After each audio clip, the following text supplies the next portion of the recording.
Get me an action second. Nope. Or a fifth line. I see. All right, can you hear me? I can hear you. Okay. Now I always forget because when I stream on with OBS with the video games, I have to have my microphone up in the headset. When I do it like this, I have to have it down. So that's why when I do it on OBS, if it's down, I get that. Remember the other day I had that echo?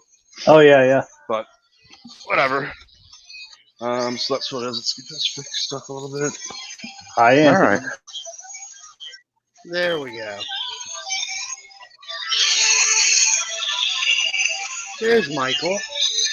And there's DJ. There I am. How do? Howdy. So I turn that down so I don't get the glare. All right. We're supposed to have a couple of people joining us, like always, but that just means the more the merrier. So how we doing, boys? I got to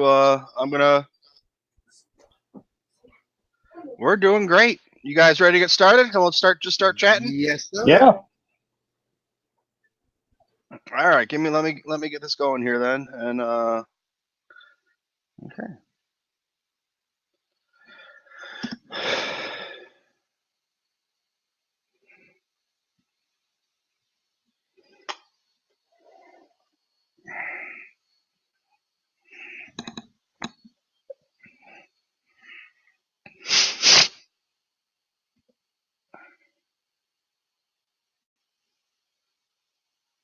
Oh, I guess I already started it. All right, I didn't know I hit start. So, well, there we go. We were already started. Yeah, okay then. Hi, everybody. This is Michael Condon representing TooMedToo's. Oh, shit, everything's different now. All right, let's start over. Well, you're going to be watching this on YouTube, so it's not really starting over for you, but for the podcast, we're starting over anyway. So, all right, start over for the podcast then. This is something I'm not used to yet. Hi, everyone. This is Michael Condon representing the TooMedToo's Star Wars Network.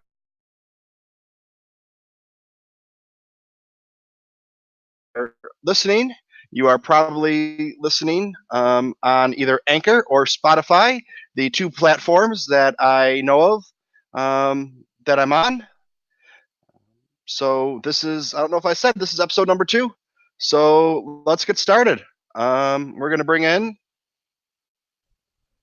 someone who's always here, or I should say almost always here. We have Rural Farm Boy. We have another frequent flyer, or I guess dunker in the Bacta tank, I guess. We dunk you in the Bacta tank. We have Charlie Skywalker. And we have somebody stopping in for the first time, brand new. Who's that? We have Alice. Hello. From Force Toast. Get out of here. I'm only in for a few. Just in for a little bit, but she just stopped in for. Figured I'd stop by. And but not everybody can stay for the whole, till we start falling asleep. Show that it usually ends up being. But yeah. So, did something just happen in Star Wars? Some news come out because the Star Wars hashtag has just started trending. It was 2,000. It was shared 2,000 times in the last hour. When I went to go hashtag something or anything or saw anything. What was it? I don't know. I went to when you go to put in a hashtag, it will tell you how many times it's been used. Sometimes I'm not good and at it just Twitter. said 119. Like I'm checking now to see if I can find anything. I don't see any. It's been used. If I do it on my computer, it doesn't. But so, anyways, I don't think there was a lot of Star Wars news this week. But last week I was on Star Wars Through the Ages, Charlie Skywalker's show, and one of the things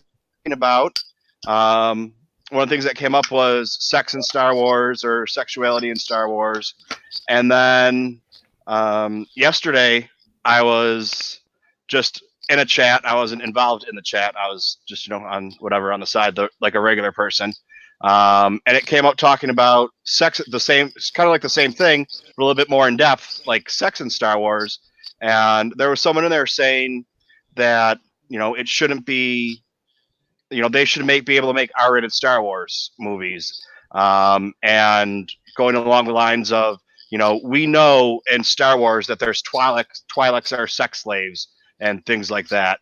And why is it so bad that we know that? And my whole point was, it's not bad that we know that as adults, but as kids, you don't know it. And like my one thing I said, if you're walking down the street with your kid and you see a hooker, even if the kid says to you, "Mommy, what are they doing?" You don't say, "Oh, they're selling the body for sex." You say something or whatever. They're just standing on the corner. They're doing this. They're doing that. I mean, that you can do it. You can do whatever you want, but I guess it depends on the age of the kid. And then while this chat was going on, I was watching the Super Bowl, and I stopped involving in the chat because the halftime show came up. And then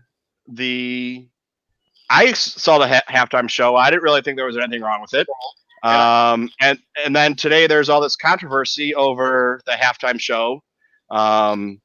And I just think it was kind of funny that Charlie and I talked about it last week.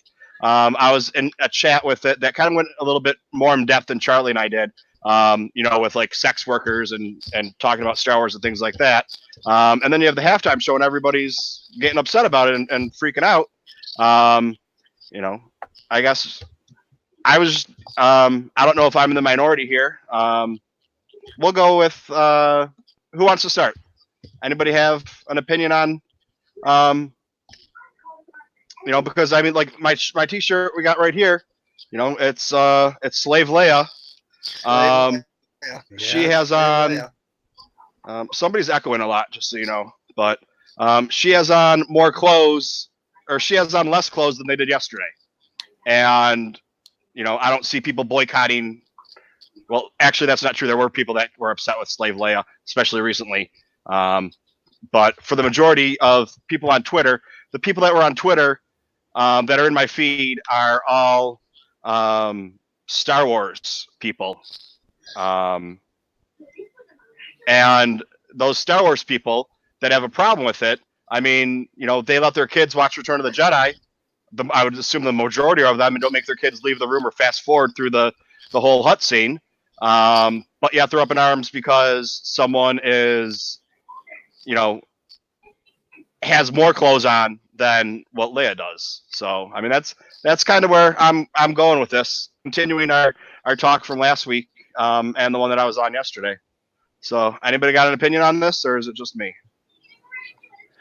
Well, George said Star Wars for kids. Yeah. And that's where it starts off with.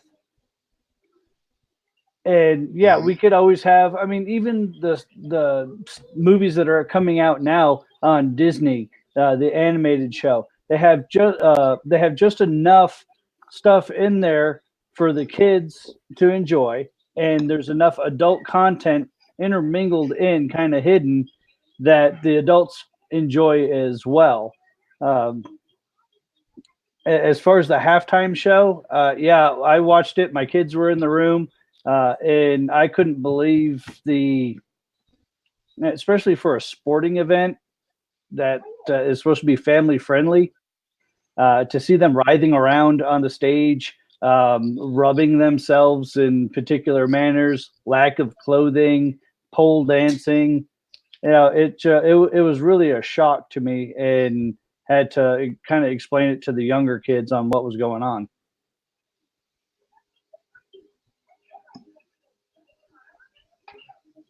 Alice, do you have a viewpoint on this? All right. Or Anthony? No, I got some questions for you, bud. Yeah, I got some things for Charlie, because he's got some, as I do. Am I right? You're breaking up there. I didn't quite hear you. You got yourself a couple daughters, couple, 2 or 3. Am I right? $5. Okay. Have they take a look at Return of the Jedi and Leia in that bikini. And what's their thoughts that they told you? They basically thought it was like a swimsuit. They equated it to it's on a desert planet. It's really hot. Okay. So, Okay. she wasn't really doing much other than, sitting there for the 90% of her screen time when she was in that outfit until the very end when she jumps up and then sails across to the other barge. So that's what they chalked it up to. I didn't So discourage that. They don't. Yeah, they don't. Yeah, they don't take it to be a big thing, as some folks are kind of trying to imply, but kind of like that. Correct. Okay. Yeah, they just want to be told a story. That's what it's all about. We just want to be told a story. I'm thinking some folks are taking a little bit too close a look at what that's all about. Just to me, in my opinion.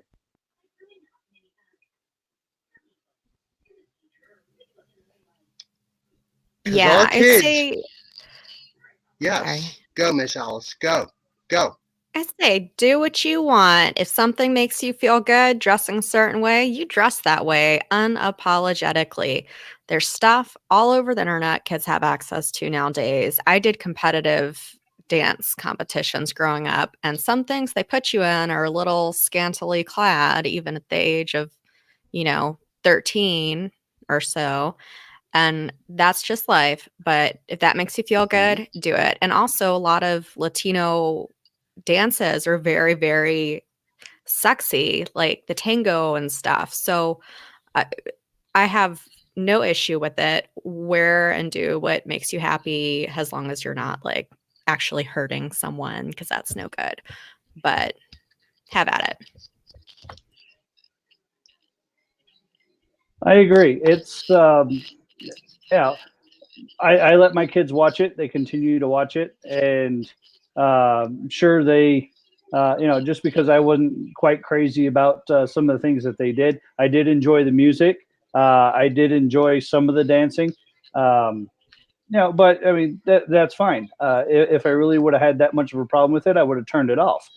I would have sent, hey kids, go outside, or go grab some more food, or whatever. But I was fine with it. So, um, you know, I mean, I don't have any kids, myself yet, but I do have nieces and nephews that and I would not want them to be exact. That's what they chose to do, and I'd still love them. And just because so if you get rid of the scantily clothed thing, and you want to talk about, we lost Anthony. And you want to talk about the her dancing on the pole or riding up and down the pole or whatever. I mean that as a parent, then you have to try and then you decide what to tell your children about that. Like I was saying, like with the hooker, you don't say, oh, that's a hooker, and then explain to your 5-year-old what a hooker is, unless you want to. You think of something else to say. But the other thing that people were bringing up was last year that you had a guy on there who was with no shirt on, and no one was complaining about it. So it's a complete double standard. And I think of, like, since the mid 80s in New York State, anywhere a guy can go shirtless, a woman can too. It comes from a woman being topless on the subway and getting arrested from it, and it caught big, huge national attention, and they ruled that it's discriminate. This is 30 years ago or whatever, that anywhere a woman can go, a guy can go, or anywhere a guy can go, a woman can go, without a shirt on. It hardly ever happens, and there's chances that the police might stop you and say something, but it's still not against the law. And I know there's other places, and there's places in, I don't know if it's all of Canada or like Niagara Falls, Toronto area, that women can go topless too. And you actually see it up there a lot more than you do in New York City. So I mean, it's just one of those things that I don't know. I just think that it's it's the whole double standard, and it goes into Charlie next week about Star Wars and sexuality and how it's done and how it's played in there. And then the yesterday, which was a little bit more extreme, and then this the Super Bowl thing, and where you really just have, I think people are complaining to complain. I think my brother posted something on Facebook about how disgusted he, and it's like, he wasn't disgusted. He probably enjoyed it. He probably was kind of a little bit of shock and awe, but there's no way he wasn't gonna enjoy watching that. I don't think, I can't say most people, but I know my brother, and he's just a regular guy. A regular guy's gonna watch that and might get a little happy about it.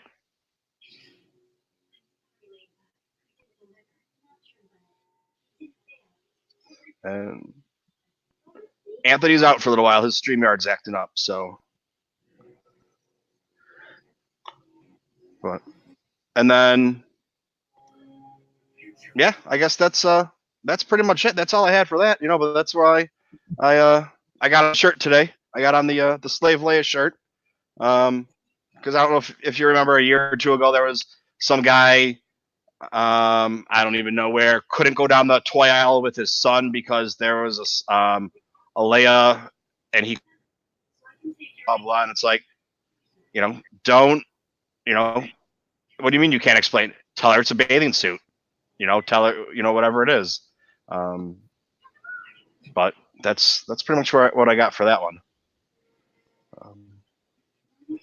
Anybody else got anything else to say about this? Nope. Yeah, no, it's all right. Everybody raises their kids the way they think that they should, and everyone likes Star Wars for their own reasons, and everyone wants their own has their own headcanon of what Star Wars is and what they would like to see. And if they don't see it on the big screen, or even now on Disney Plus, they could always, they have different outlets to do it. They could write fan fiction. They could talk about it on podcasts like we are. So there's always avenues to explore it on however someone wants to do it, and all the power to them. I'm glad that we have these options in order to do it. I don't always agree with everyone's philosophies or ideas, but I love having the discussion and trying to understand why people might think or have the opinion that they do. And if it differs than mine, then we can talk about it. And maybe I could see, oh, well, all right, well, that makes more sense than what I was thinking. I can be more fully informed.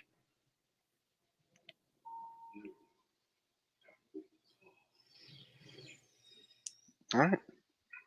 So, all right. Anything else we got to talk, or should we just start bullshitting? I don't think there was any really other news. All right, let's see. What do I got here? I got to find my notes now. I was writing notes for tomorrow's show all day today. Every break I took. Yeah, I've seen your notes. You have a notepad full, like pages full. Me, I can't even find them in my phone half the time, and it's just like 3-word answers. Here's segment 1. Yeah, that's okay.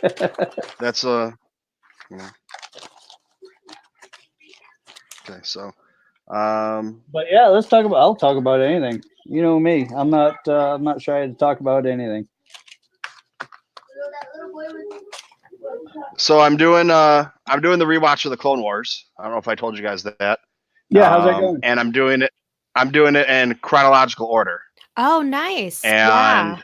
Laura and I were just talking about it's that. actually it's made it so much better. Somebody else posted about it.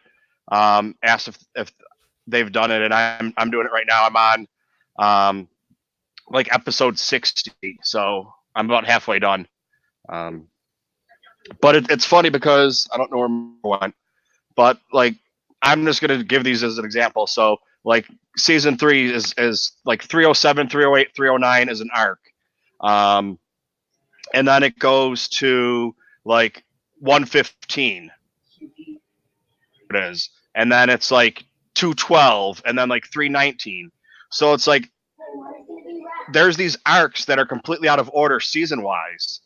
It's like the first episode's in season 2, then the next one's in season 1, and the last one's in season 3. And it's like, I never realized that those were arcs. And they just, the ones that just really seemed out of place after, it's like you have an arc and then just a crazy one and then an arc. With Cad Bane. Cad Bane, when I think it's the last one in season 1. Where the Senate, they go to the Senate plan. Yeah, the Senate one. Yeah, that one stuck out to me because later on we saw Zero in prison. So clearly that one was after Zero in prison.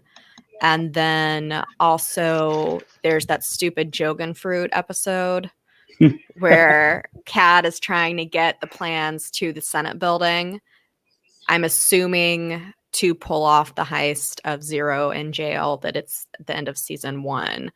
Or I'm pretty sure the end of season 1. I've been noticing a lot of things like that. Like there's an arc on Camino where the clones are doing their training and just failing. And one of them gives his medal to 99 after they graduate. But we saw in the first or second season that squad already out at an outpost in like the Rishi outpost, and like we see that he dies, and then later on in season 3 I think they're like, oh, have you died? And we already saw that they were in full force and had passed and graduated and everything. But then we don't get the rest of the story until later, whereas that random one-off episode could have kind of been sliced in the middle of the arc in a way. But I'm finding a lot of callbacks, and I didn't realize how unchronological it was until Laura and I started rewatching. So, Alice, I always just thought because I'm sorry, Alice, would you recommend watching it in arc or chronological order? I've only seen, I think, the first 2 seasons of Clone Wars. I want to get back into a rewatch, but if it makes more sense to watch it in arc form rather than season form, I could always switch up and do that. Which one would you recommend? Well, I think the chronological would fall into where the arcs do. I haven't looked into chronological because Laura and I just decided we'll start season by season. I would assume chronological would be a more fun way to watch it. Michael, you've been doing it, so do you think things are meshing in well? I mean, it starts. It starts off. So 216 is the first, chronologically is the first one. So season 2, episode 16 is the first one. That's Cat and Mouse. And then the second one is season 1, episode 16. So it goes a second season episode, a first season episode, and then the movie. And then you start at 301, 303, and then you do like 101 to almost the end of season 1. So that's a little bit different there. But then when you start season 2, you start season 2, and it's the first episode of season 2. It's 201, 202, 203. But then you go 217, 218, 219, 204, 205, 206. So you go from the beginning to almost the end to almost the beginning again. And then you go through the majority of that, and then you go to the end.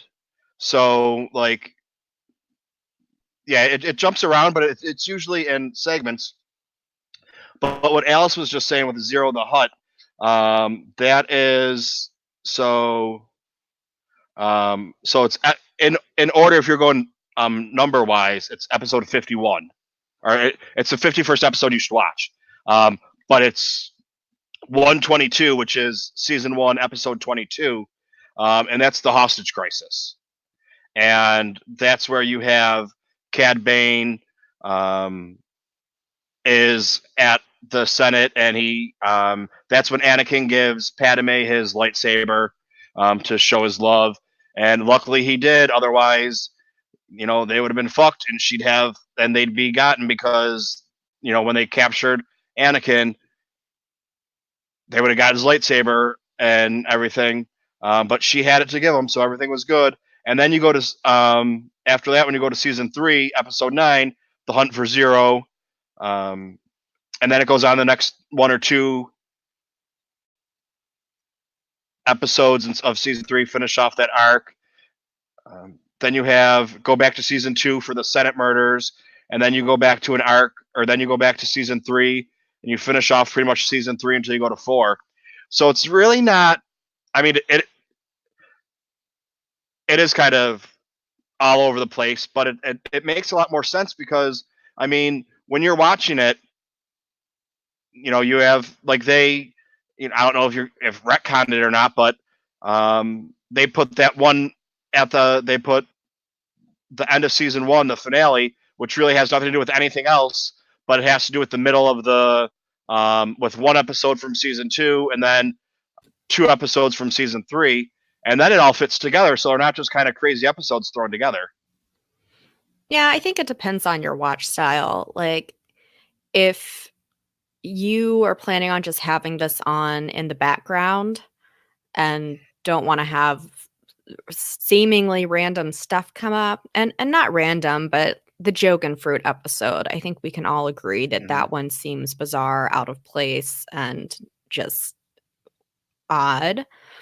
It would be a much better episode if it were in the order and in the context of the story we know about Cad Bane taking over the Senate building. Yeah. But so it depends on how you're going to watch it. If it's something maybe where you're going to sit down and really, really focus, don't bother like going through notes and hopping back and forth all over. But if it's something you're just going to passively have on maybe, and just to kind of get a gist of things, I'd say just let the autoplay run. Yeah, like I'm actually watching it. I watched a couple episodes last night. I was up till fucking, I don't know, 5 a.m. playing Fallen Order because Alice beat it, so I got to beat it now. But I went I a was level up, above story mode too. Hey, not that that's that impressive, but one up. I did the one under Grandmaster. So For someone who only plays Star Wars video games, I'm very pleased with myself. I haven't played a video game. I bought an Xbox when they first came out in 2000, and I had it for a year or 2. I haven't played a video game since then. And then I had to buy a new computer, and this game was coming out, and I was like, I'm going to buy a gaming computer. And I was going to play it and win it all in the first weekend, and played it once or twice, and that was it. And then I started playing it about a month later. And I just started playing it a couple days ago because my schedule switched at work. So I have nights off. I'm working in the morning, so it fit in. So I started playing it again.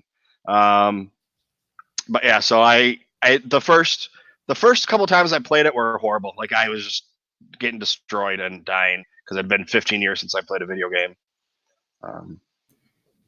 Yeah, figuring out the map and understanding just go to the yellow things is key. I'm not very good with PS4. That's what I have. And tip to anyone who hasn't played it yet and has a PlayStation, hit the little mouse pad thing in the middle to see the map. And then it makes life so much easier. And then I just like powered through and destroyed it. The story is awesome.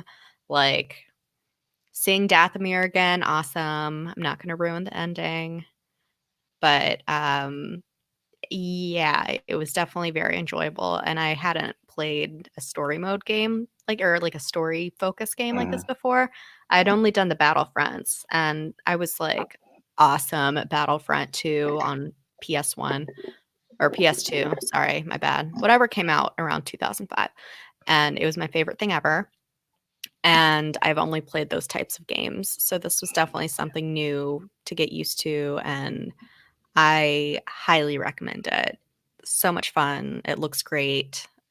Great characters. It's awesome. Yeah, I was really impressed, and then it's just I liked it a lot, but then I mean the first time I played for 2 hours, and my fucking remote didn't work, or my controller didn't work, because I didn't know I had to program my computer to my remote to my controller. So I was trying to use my keyboard, and I didn't do anything. And then the second time, I couldn't get my sound to work with OBS. And then the third time, I played it for a little while, and I was just like, "Fuck this! I give up." And I was gonna go back and play it later on that night, and then like I said, a month passed or whatever. But now it's just like, okay, I'm making time to do it. And last night I was gonna play for my girlfriend was going to bed and getting ready for she had to work in the morning, so she's like, "I'm gonna take a shower and everything." I was like, "All right, well, I'm gonna play for a little while." And it was almost 5 hours later, I started falling asleep, and I was like, "All right, I should probably stop now." I had rural farm boy was getting up to go to work and or leaving for work, and I was going to bed. And Charlie, who lives on the other side of the country, was getting ready to go to bed, and I was just turning it off. So, Kashik's a lot of fun. I'm not going to say what happens towards the end of Kashyyyk, but I think I need to go back and get some more points, because I am nowhere near ready for that challenge. Because also, I didn't realize when I kept spawning and I lost all of my points that I needed them, and wasn't gonna really get them back, and I would then play for an hour without saving it and just keep spawning. Or I think yesterday I played, or the day before I played for 2 hours, and I don't think I meditated once. And I played for that long, and then I died, and I was like, okay, and I went back to go play after playing it for 2 hours, and everything was gone, and I was like, why am I starting back at the beginning? And they're like, you got to meditate, and I was like, oh shit. Meditate everywhere, because there's one place in particular where you get a flashback scene, but sometimes the flashback scenes just randomly show up. But I think this one you actually have to meditate in order to see it, and it's a really, really good one. Hence, it's on Dathomir. That's all I'm saying. Okay. Yeah, I was.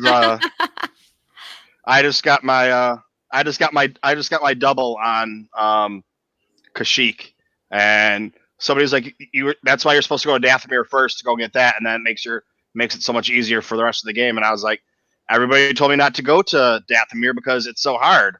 I didn't go to Dathomir first. I didn't go at all. I mean, I went when I had to go, but it's not necessary to go to until you have to go to it. So I think it's the third or fourth world you hit, maybe. But you go there a couple of times. It's kind of annoying. Get the hang of it though. Yeah, it's funny because I was like, I'm so good at this. I turn the corner. I'm making great strides at being so great, and then all of a sudden it's like, oh, nope, not anymore. So it took me all the way from the beginning to the end of Kashyyyk to realize I'm really good at this game now. And then I was just like, nope, I suck, because I can't even get a quarter of the power gone at the end of Kashyyyk. So I think I'm gonna have to just turn around and just go farm points for a day to get, because I still need. I need 20. I think I need 21 or 22 points, level up to get all the stuff from it. Yeah, I didn't get a lot of the stuff until the second one of the final planets. I was totally fine with it, but I was playing a level down from you, I think. Or there's 4 levels? Yeah, there's 4 levels. Okay, yeah, so I was a level down from you. I didn't get so much stuff until the planet until Ilum. Okay. that I guess you could have gotten on Dathomir. Some of it maybe if you had gone there as one of the first places, but it didn't make a difference for me at least. And then I just went like balls to the walls, batshit crazy, and it was awesome once I finally had all of it. But I made do just fine. Awesome. Yeah, I just started a replay of the Battlefront 2 campaign on my channel. This is the first time I've ever tried to stream a video game, so it's pretty interesting. I love the story, and then I'll get into the extended scenes that happened at the end. I've already played through it once, loved it. I've played the multiplayer quite often, but I thought it'd be fun to go back and replay the story. Yeah, I'm trying to decide after this what I'm gonna start playing. I think I might just go and get Battlefront 2 and start playing that. I've never played it. I played Grand Theft Auto a few times, just for the hookers, but that was about it. I'm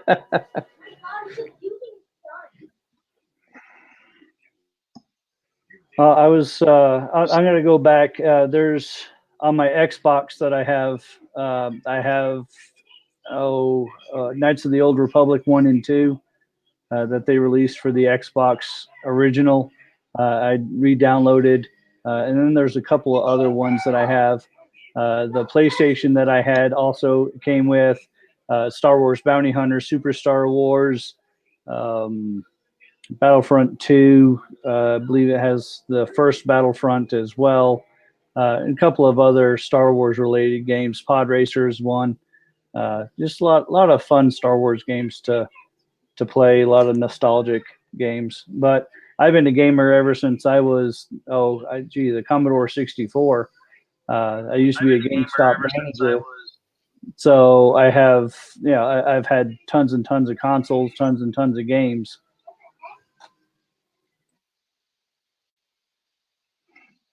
So what should I? Oh, Alice is leaving.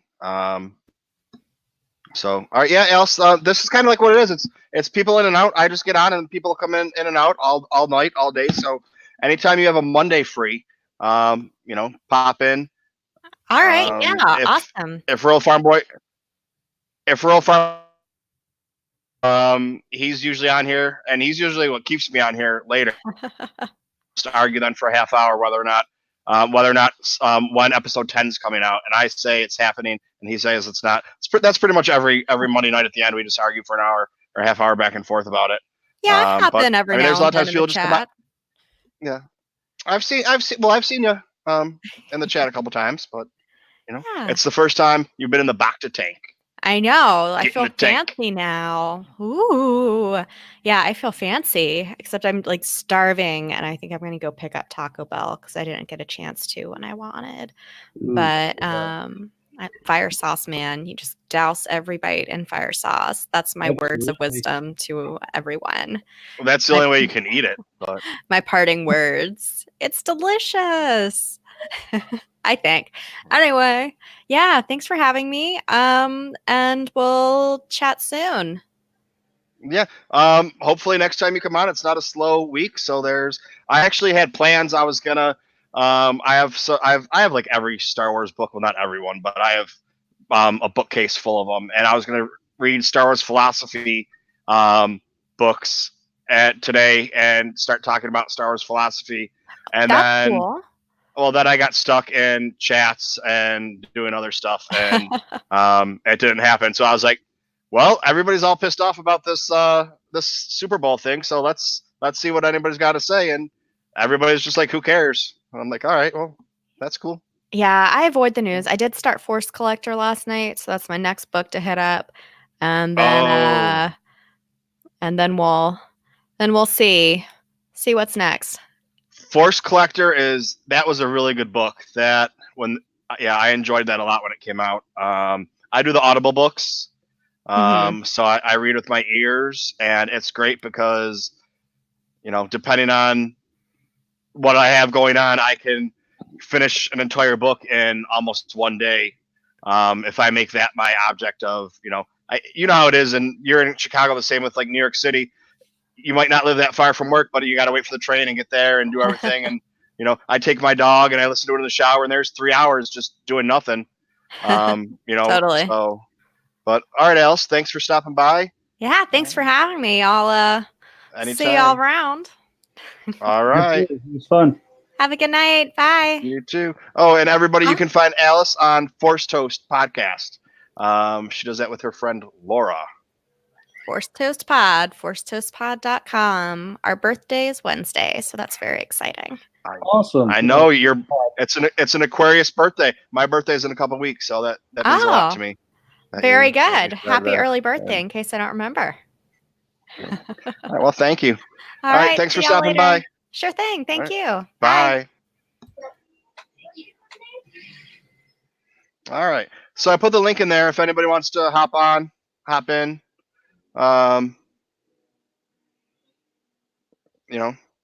Anybody got any ideas on what we should be what I should be what my next video game should be? If you want to tell me what the next video game should be, you need to hop on here and tell me so I can ask you questions. Mr. Rez, yes, I did say Commodore 64. I am that old. Well, I was 8 when that came out, so. And I want to say hello to Isaac. It's Isaac's first time in here, being in the chat. Welcome, Isaac. We have Andy's in here. Mr. Rez, Kylo, Charles. Scroll up to see if there's anybody else. Nick. I don't know who else is still in here or not. I just went up a little bit, but yeah. So that was today's kind of weird because there's usually always something to talk about, news-wise, or something going on. We had the Mandalorian and we had Resistance, and now it's just kind of like this is the dark times of 2020. We have 3 weeks with nothing to do. There's other things to do. I thought I was going to be driving. We got somebody in here from Black Squadron Pod. Well, I mean, I had like I was telling Alice, I had my plan on what I was going to do, and I think I actually told somebody yesterday. You were telling me. And say, was it you that I was telling? Yeah. Yeah. So, when I was playing Fallen Order. Yeah. And I had the book sitting right there, and I was like, all right, I'm going to read a couple chapters and see what it has to say, and then we'll go through it because I think I know I have at least 2, if not 3 different Star Wars philosophy books, and then I have the Zen of R2D2 and another book that goes along with that. So I have a lot of stuff to use, like to read, to say, all right, this is what's going on. I just didn't get to it, and I don't know. I mean, like I said, you and I had the conversation last week for a long time about it, and I guess we talked all about it. But yeah, you have a lot. I guess we got the Lego Star Wars game is coming out soon. Oh, is it? Oh, nice. But yeah, you have a lot more resources than I do as far as like books and things. I really still haven't gotten into the Audible. I don't have I put together models, and that's about it. The rest of the topics that I think of are just, something, whatever strikes me, something will pop up on Twitter, and I'll be like, oh, that'd be interesting to talk about. And then I'll research and go from that way. Last week's was really interesting. It was just because of some tweet that some guy put out about what makes a movie bomb. And it's because there's not enough sex in it, or not enough scantily clad females. So that's what brought that topic up. And so a lot of my sources come from Twitter. Well, that was the chat that it was going on, and that I was just in the chat room for. Darth Longo. they were talking about making, and someone brought up the point, but like like I said, like the sex workers and with espionage or whatever, and kind of along those lines, and murder and things like that, of like what to make a movie in Star Wars, that you're making a movie and it just happens to be a Star Wars movie, but you're making the movie anyways. It's just a Star Wars movie, and you make it the way you want, whether it's and it just ends up being R. How do you do that? Can you do it? What And then there was the conversation was R-rated movies don't belong in Star Wars, which I mean it depends on like my whole point was you don't need to make it R. With the whole Star Wars is made for kids thing, I went with showing it, implying it is fine, showing it you can't do. So the Twi'leks or the bathhouses, we know we have sex slaves and whorehouses and whatever else. You got that we as adults know because we have that knowledge and can put two and two together. But you can watch it with your kids and they have no idea what a Twi'lek bathhouse is.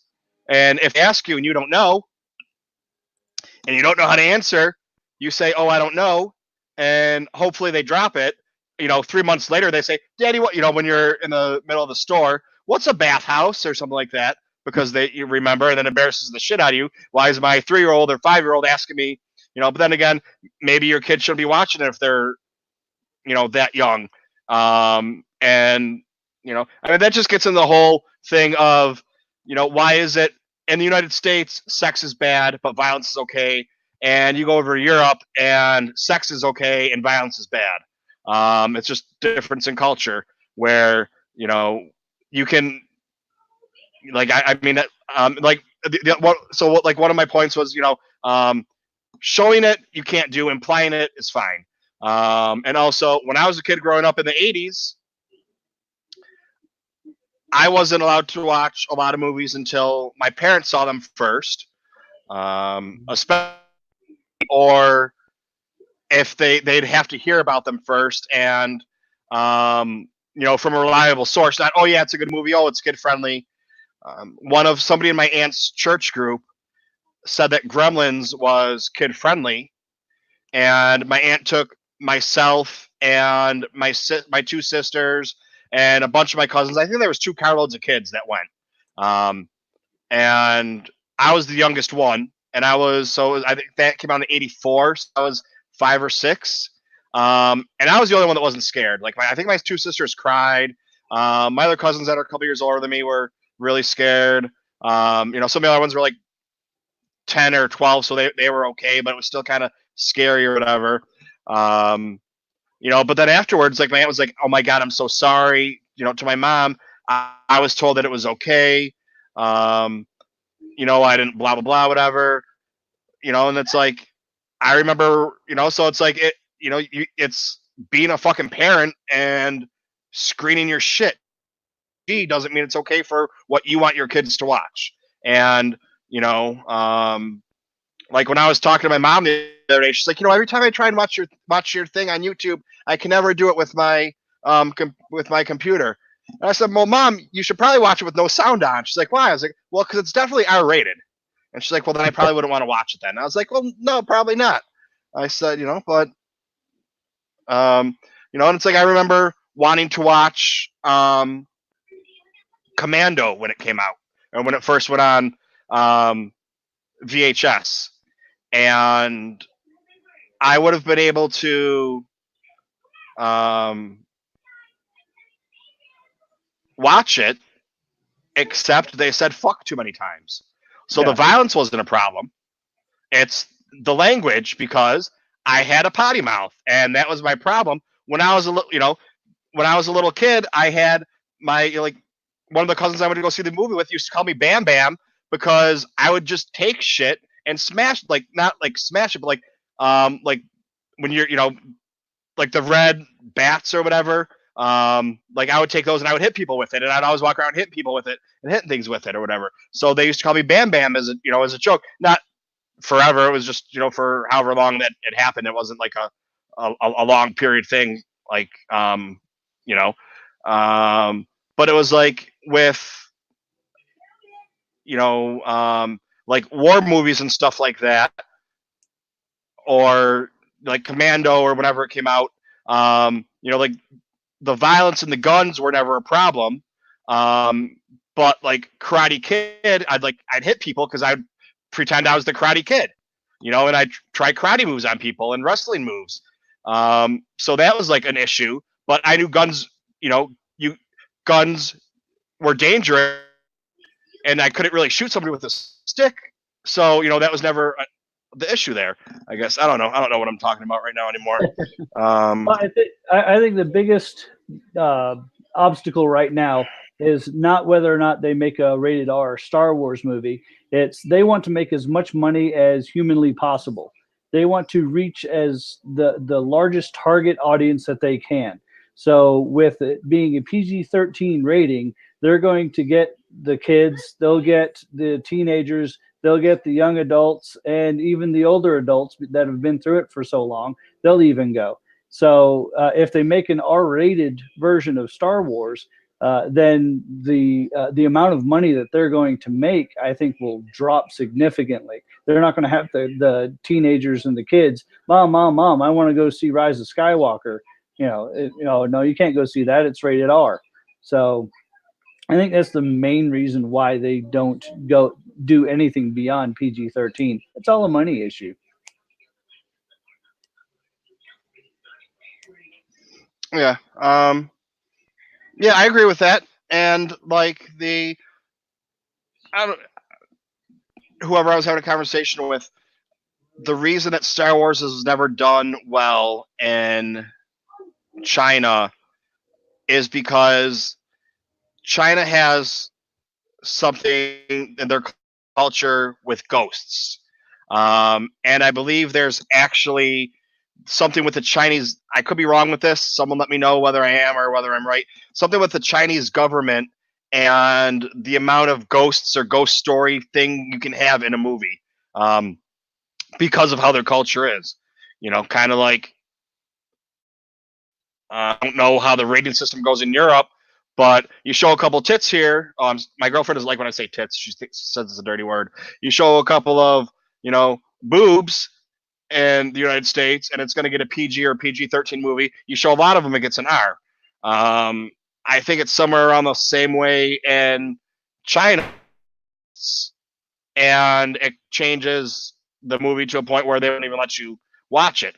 So, and I mean just a little bit with the Force ghosts, and maybe not even showing them, but talking about ghosts and things like that. So, you can't really change the entire franchise just to sell in China, but that brings up then another situation of where I think it was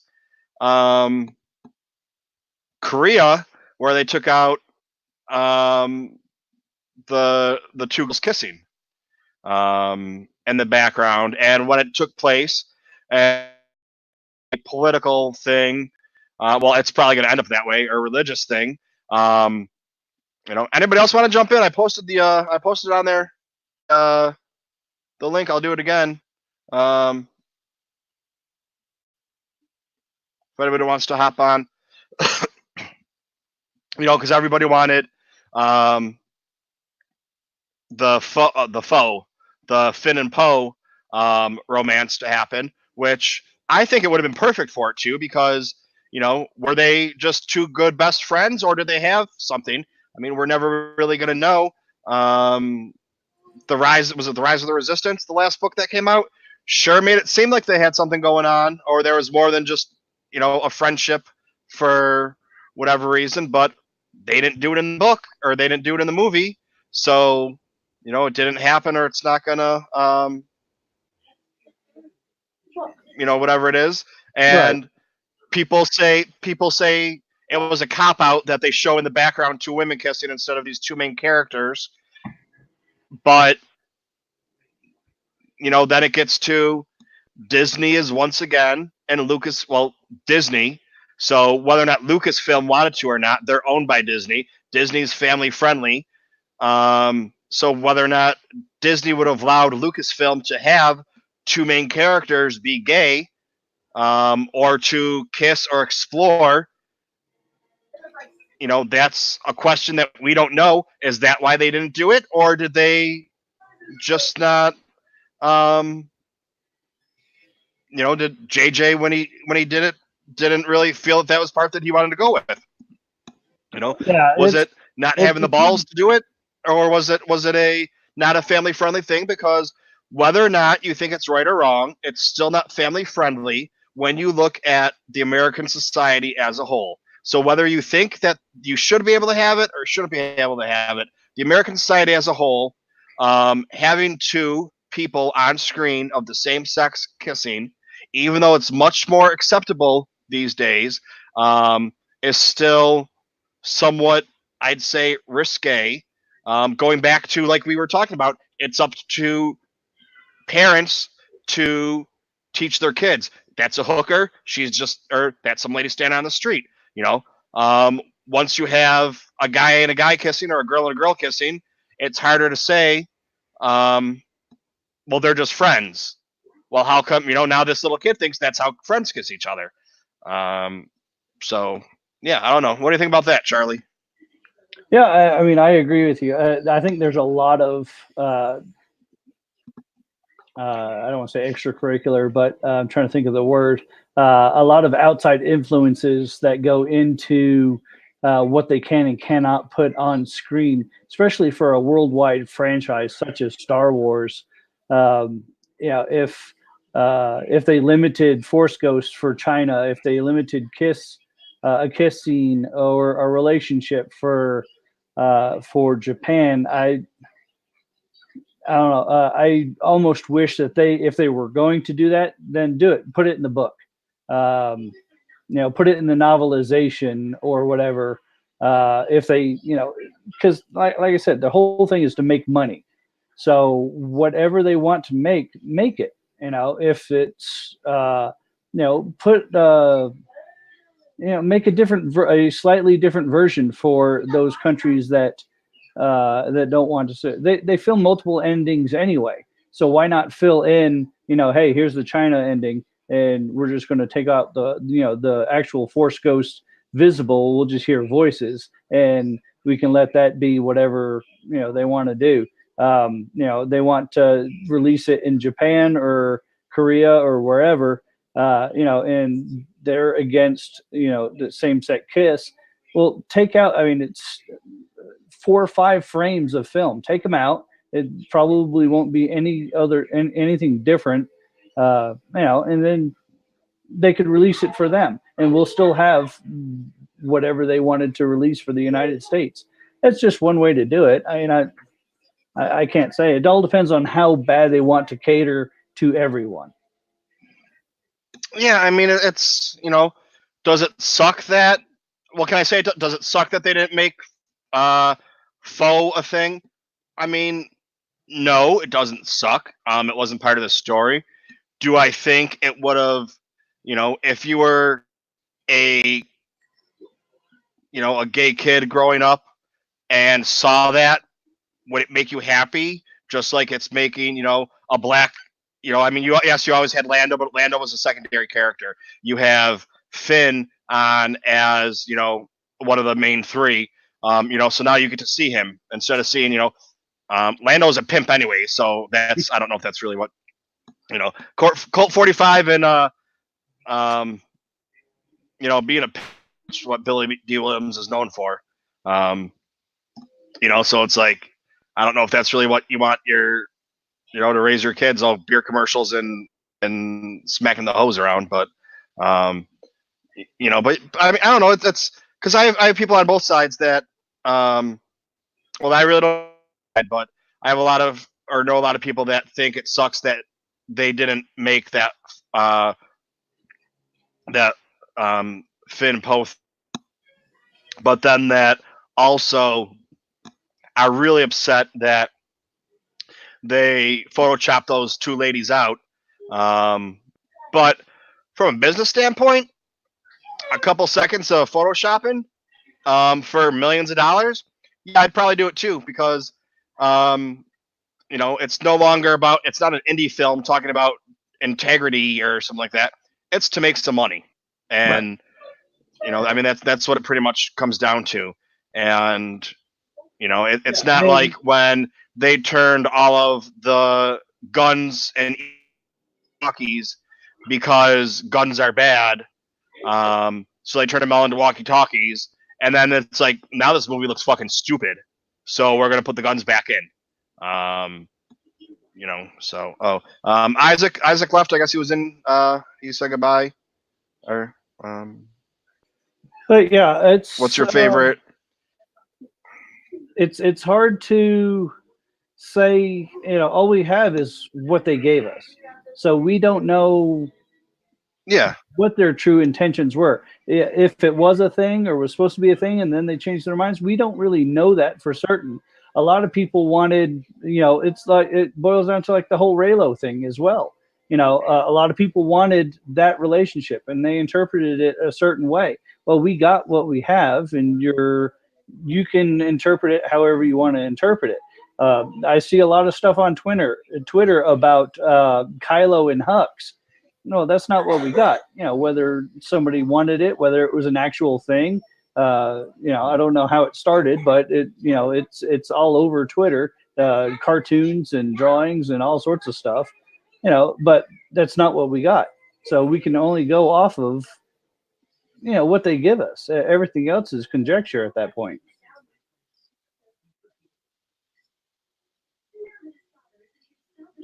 Yeah. I mean, that's,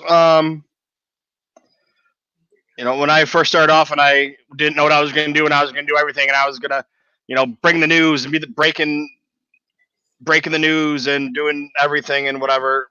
And I realized that wasn't for me. That's not my thing. Maybe if I don't know, it's just not really what I do. I called it my 3 cents, because I'm a lot more opinionated than giving 2 cents. And it was I actually a couple days ago was my 2-year anniversary of Twitter and my 2-year anniversary of my Facebook page and everything. So yeah, it's 2 years that I've been doing TooMedToo's in some fashion, and was around the time that everybody was upset when it came out with the number of women in Star Wars and the odds of directors and everything. And it's like, my whole point was, I mean, you can go back and watch it. It's probably really horrible and stupid. If you want to, so it's somewhere from 2 years ago in my 3 cents or whatever it is, about how you're looking at, in the 70s and early 80s, you didn't have a lot of women in the movie industry as directors and, the higher ups in there. So you kind of got to get rid of those. But you actually did have 1 or 2 in roles then. You didn't have a lot of people of color in those roles then. So if you look at it toward, to nowadays, so those numbers are really skewed. That was kind of like my whole point for it. And they're making changes. And now you have Kathleen Kennedy, who's in charge and making changes. And, when I did this, we didn't know about The Mandalorian now and Bryce Dallas Howard. So, you got half of 3 out of the 8 were done by women, directed by women. And she's got her whole own series and whatever. Some words I don't know. I think that should have made sense. And so it's just, and yes, these things take time. So what's going to happen? Disney wants to make money. Lucasfilm wants to make money. And I know it always pisses off Rural Farm Boy when you say Disney instead of Lucasfilm, because you don't say Disney instead of Marvel normally. But it's just kind of Disney's, hand in hand with Lucasfilm and parks and things like that, they probably have the same amount of integration together. It's just Disney's always there when Lucasfilm shit's announced, and it's a bigger deal. even though both fandoms are completely fucking insane when it comes to shit. But so like I do use them interchangeably sometimes, but I don't mean to. And I know that Disney doesn't make the movies; they're just the backers, for whatever. But you're also gonna get a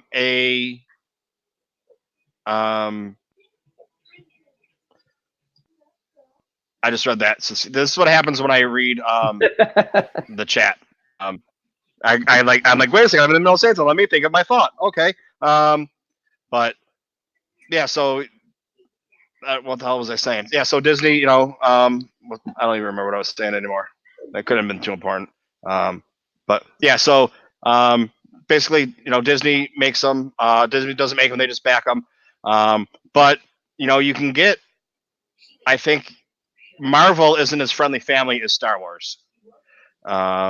So you can probably get away with two guys kissing and two girls kissing before you do with Star Wars. Even though you did in Star Wars, it's just put off in the back and it's not. They didn't make it part of the plot. So, anyways, all right, that's the way that Marvel handled it. I thought was very well done. They had. Hey, Josh. How's it going? Can you hear me? Marvel had their R-rated superhero, Deadpool. Josh, I think we got an echo from you. Okay. How about now? I think it's better. Yeah, I think it's better too. Maybe no, it's still there. Let me double check. All right. But yeah, was Deadpool that carried their banner. So if Star Wars were to do something similar, maybe they would have I don't know series rated R, or somebody else that could carry that R-rated banner in a fashion Deadpool. Then that could give people their outlet a little bit better than just we're just going to make it for everybody and go from there. If that makes sense. Yeah.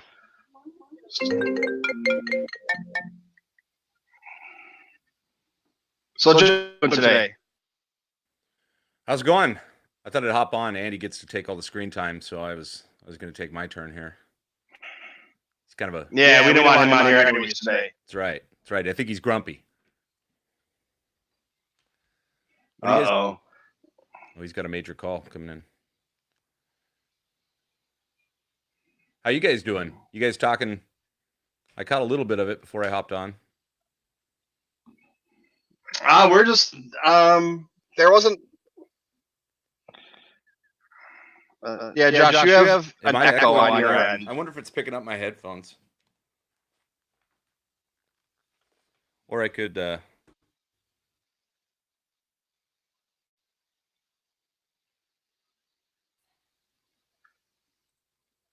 don't know if it's gone now or not. Yeah, you talk. You're coming through. Coming through. Okay. Yeah, it's coming through.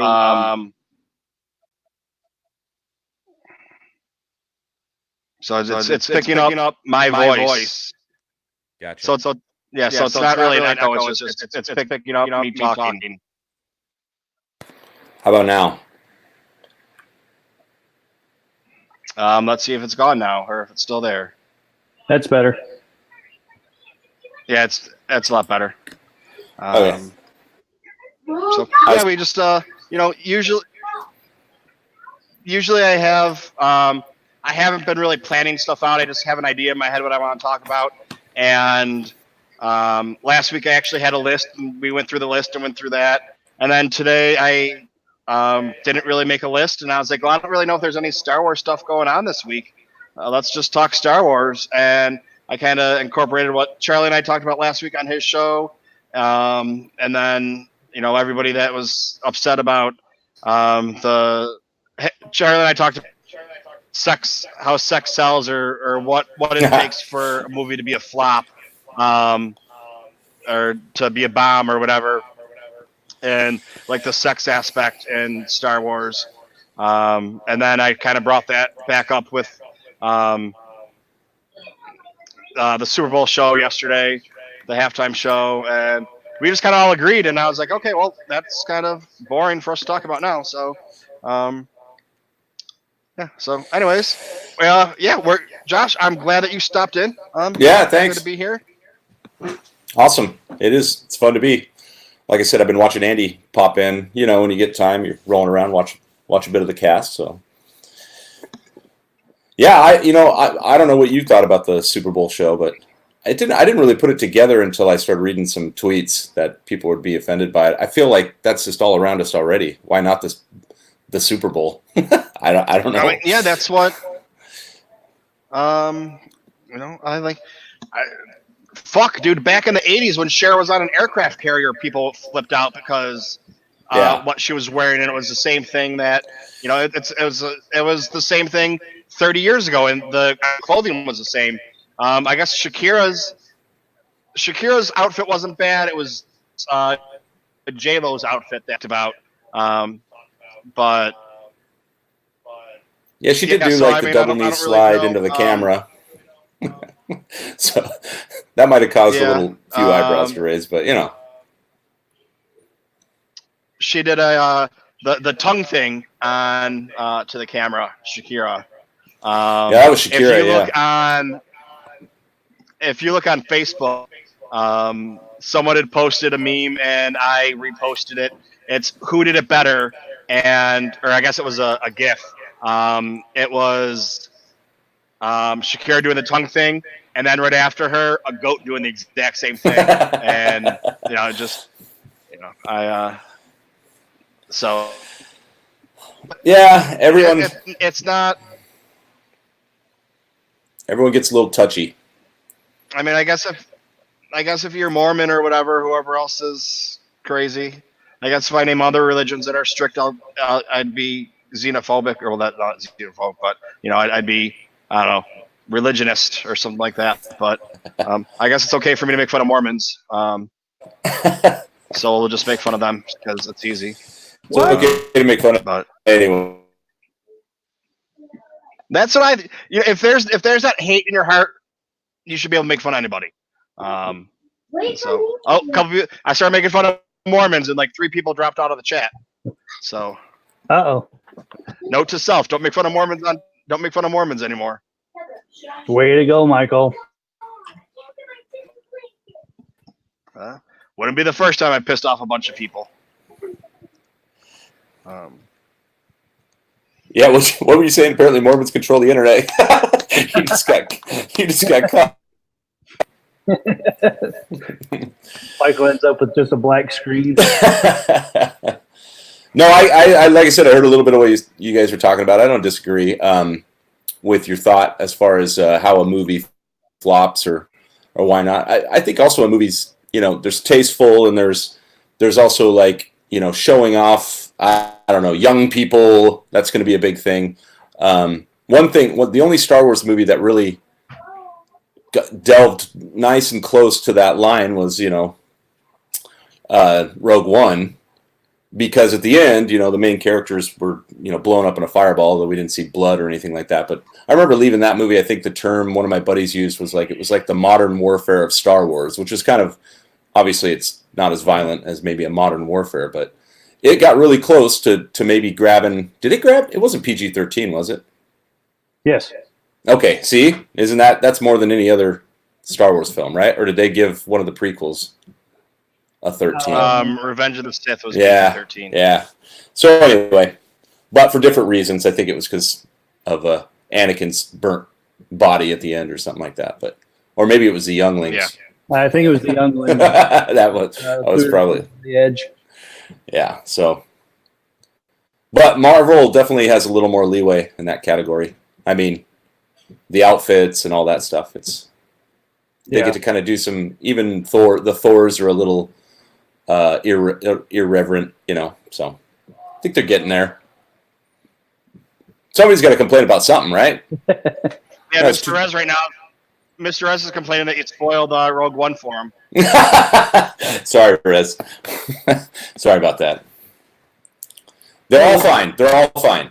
What started it off was last week I saw a tweet from a guy that was talking about Birds of Prey, the new Harley Quinn movie that's coming out, and said, "Oh man, all the previews that you see, Harley Quinn's got too much clothes on.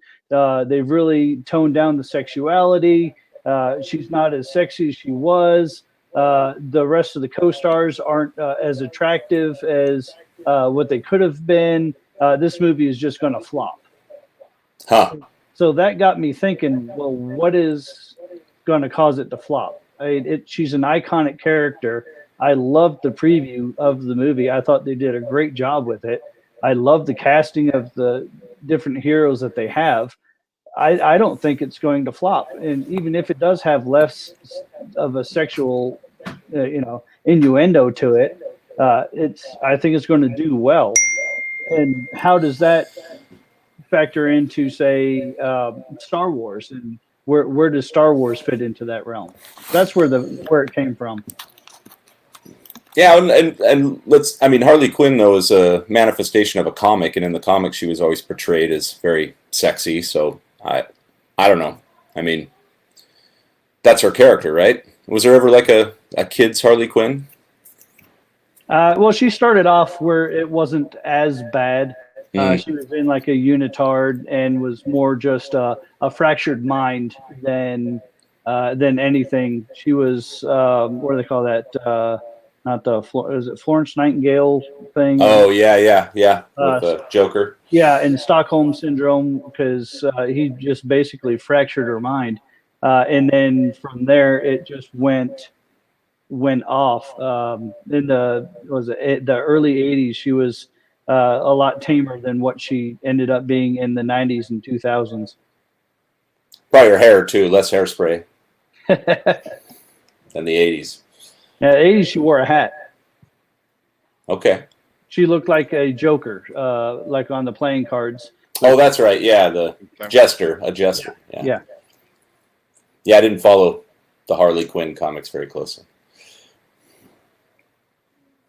But I mean, well, even when you get into the rest of the Marvel characters, there's still some sex appeal, but there always was in comic books, as far as I can remember. That was always, comic books when I were growing up were for nerdy kids, and the weird guys that were watching them or looking at them. So you put a sexy girl in there that's going to make the weird guys that are reading comics get them. I mean, that was what, just like when adults that like Star Wars were a bunch of nerds and they're in the basements all sitting around, like now they call them sweaties or whatever. Or like the guy in accurate the guy in South Park, whatever the South Park episode is where he's beating all the kids in the video game. And that's like that's the stereotypical guy who's a gamer or a Star Wars fan or whatever. And it's like, they're just, I mean, yeah, those are your extreme cases that everyone uses as your stereotype, but people, like, you go to a comic book store and people of every color are there, guys and girls, and all different, I'm gonna guess, occupations just from the way they're dressed. So it's like, Charlie, the giant R2 mug is awesome. Like your whole screen filled. What do you got in there, man? Moonshine? Oh no. Just have some Coke in it. All right. Yeah. Maybe it has a little bit of rum. I just lost you for a minute behind that giant mug. Gotta love movie theater drinks. Yeah. Well, so have you guys already talked about the Kenobi fiasco? We haven't even talked about it on our pod yet. We haven't talked about it yet. What do you got? What do you want to talk about? No, I was just talking about how I read an article because I got freaked out too because it hit Twitter pretty hard about there being a delay in the filming or the production, and it turned out to be a hoax. Mhm. So, did you guys read that too? I'm just making sure, checking my sources here. I read that, and I've also read others that say that it's really not a hoax, that they're having trouble with some of the scripts. For I think it was they said they're going to do 6 episodes. Only 2 at the time were good enough to start production on. They decided to go back and hire another writer to flush out the rest of the scripts, but they weren't satisfied with what they were going to do. Then there was talk of whether or not they're just going to scrap the whole idea and make it one big movie again. Then I heard today that they're going to hire Filoni in to finish up whatever they have left. That's what I heard was all BS, was everything you described. And it was because they had like a Twitter handle that was, mimicking a reputable source. Actually, where did we hear that? It was Alan Voivod. That's what it was. He debunked it, but I don't know if there's more to it. I've seen it pop up several times. I think it's getting regurgitated because I don't think people care if it's real or not. They like the clicks. Yeah, you have click sites or whatever that they make their money the more clicks you have and their ad revenue. Or I forget, somebody posted one of the clickbait. I can't even talk. The clickbait sites. They have like 15 or 20 other clickbait sites, so that when they put out their clickbait, these other sites use it as a source. And then they feed off of each other, saying that, well, this person used it as a source and this person used it as a source, so it must be real because all these sources are saying it. And then they're all making their money off of it because you're clicking back and forth. But I think it was that there's probably truth to it because we were told at D23 that the scripts were all written, everything's ready to go, it's going to be a great show. Everything else that was involved with it, here's Obi-Wan Kenobi, yay, we're all good to go. And now we find out that they sent home the crew. Well, production wasn't even supposed to have started yet. So how do they send home the crew if filming or production wasn't supposed to have started yet? So I don't know who got sent home, or you just want to show your toys, don't you? Yeah, I'm trying to get a toy pan here for it. No, my camera's just... my room just gets flipped like every 2 days. I'm one of those tinkerers, and I screwed it up this time. But no, you can pan whenever you want to, man. That's cool. I have nothing to pan, so because I don't collect Funko Pops. Well, I just did a quick search just to see what popped up. I have yesterday. Ewan McGregor said that to prepare for his show, he's watching a lot of The Mandalorian. That is on several different sites. Disney Plus plug. Company man right there. Comicbook.com, which is fairly reputable. Cinema Blend has that story as well. Screen Rant has it. Then beyond that, there's The Verge has more production delays. Collider says that it's on hold. And I think the Collider is the one that really started it. And their source was another website called We Got This Covered. And they're infamous for having lots of false information that's out there. They did have some reputable stuff when it came to some of the script leaks, but I think that came from other sources as well. Vanity Fair has Obi-Wan Kenobi series is delayed but not canceled. That was a week ago. They're about as reputable as yeah. So yeah, they have. But Go ahead. No, go ahead.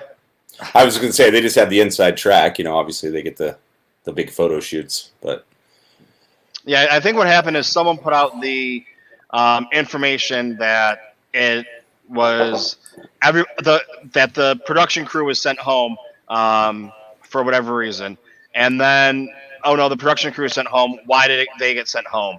But the production crew wasn't even supposed to be there. They weren't even supposed to be filming yet. So I don't know exactly who was sent home because no one was supposed to be there. Who was supposed to be sent home? You know, is this pre-production people that were sent home, or is the story just completely made up? And then you get Ewan McGregor, who says everything's still on track. It's still, as far as I know, I'm going to be filming at the same time. It's going to be coming out at the same time. I don't really know. You know, and then as things have been fine-tuned to, well, now instead of being 8 episodes, it's going to be 6, or now instead of being 6, it's going to be 4. Well, now they're thinking about making it a movie. Now they're doing this, now they're doing that. And what the consensus of reasonable people, I think, for like story-wise, believe is that it was probably too close to The Mandalorian. So they need to do some revisions on the script.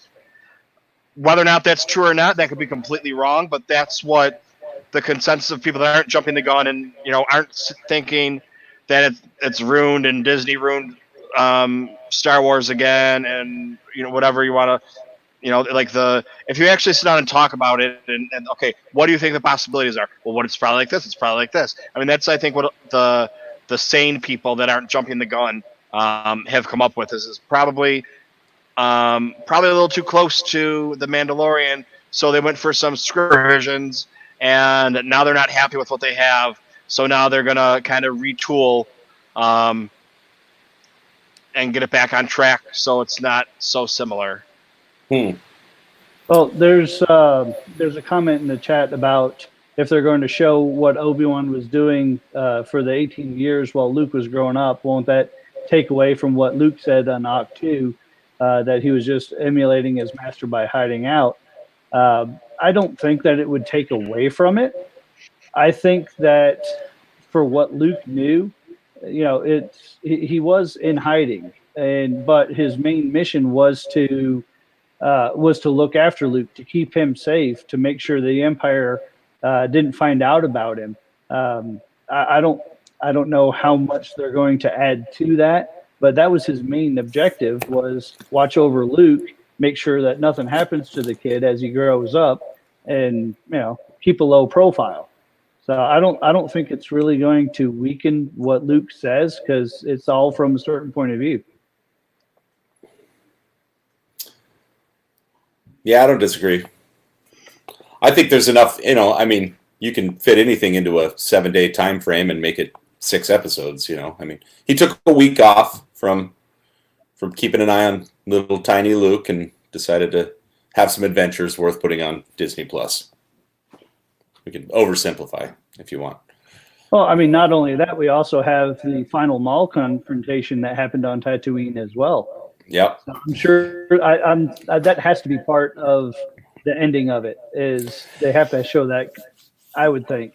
That's interesting what you said, Michael, about it being too similar to The Mandalorian, because that does make me think, you know, I mean, even The Mandalorian, we got some different, you know, areas and locations that look different than a desert planet, but we still came back to Tatooine, and so that might be a good point. Like, how much desert can Star Wars handle, or Star Wars fans for that matter? Mando probably stepped a little bit on Kenobi's, you know, areas by having the cantina, which could have been a classic pullback for Kenobi. So, is Kenobi always on Tatooine, or does he get to travel around? Right. Yeah, that's the main question. That's what a lot of the speculation was. Is, you know, what's it going to be?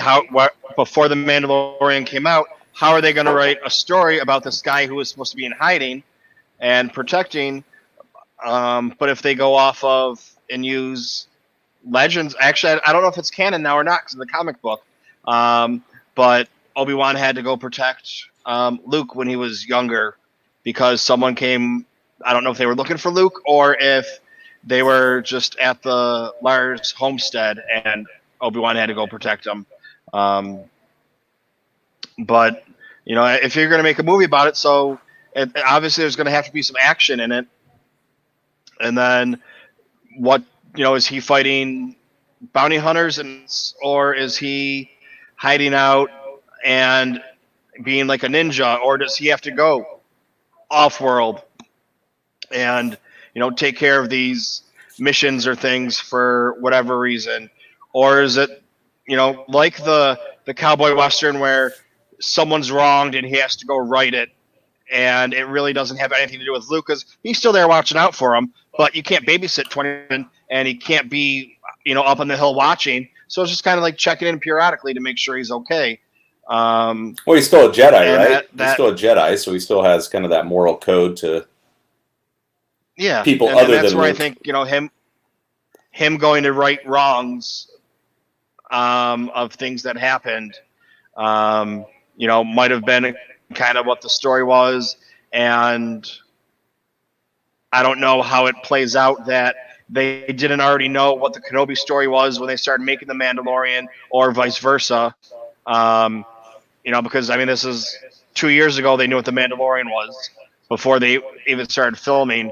So you'd think that they would have known what the story was for Kenobi and would have been able to nix it then, or So that's where it's one of those things. It's all speculation right now and trying to figure out without a tin hat on what makes the most sense. And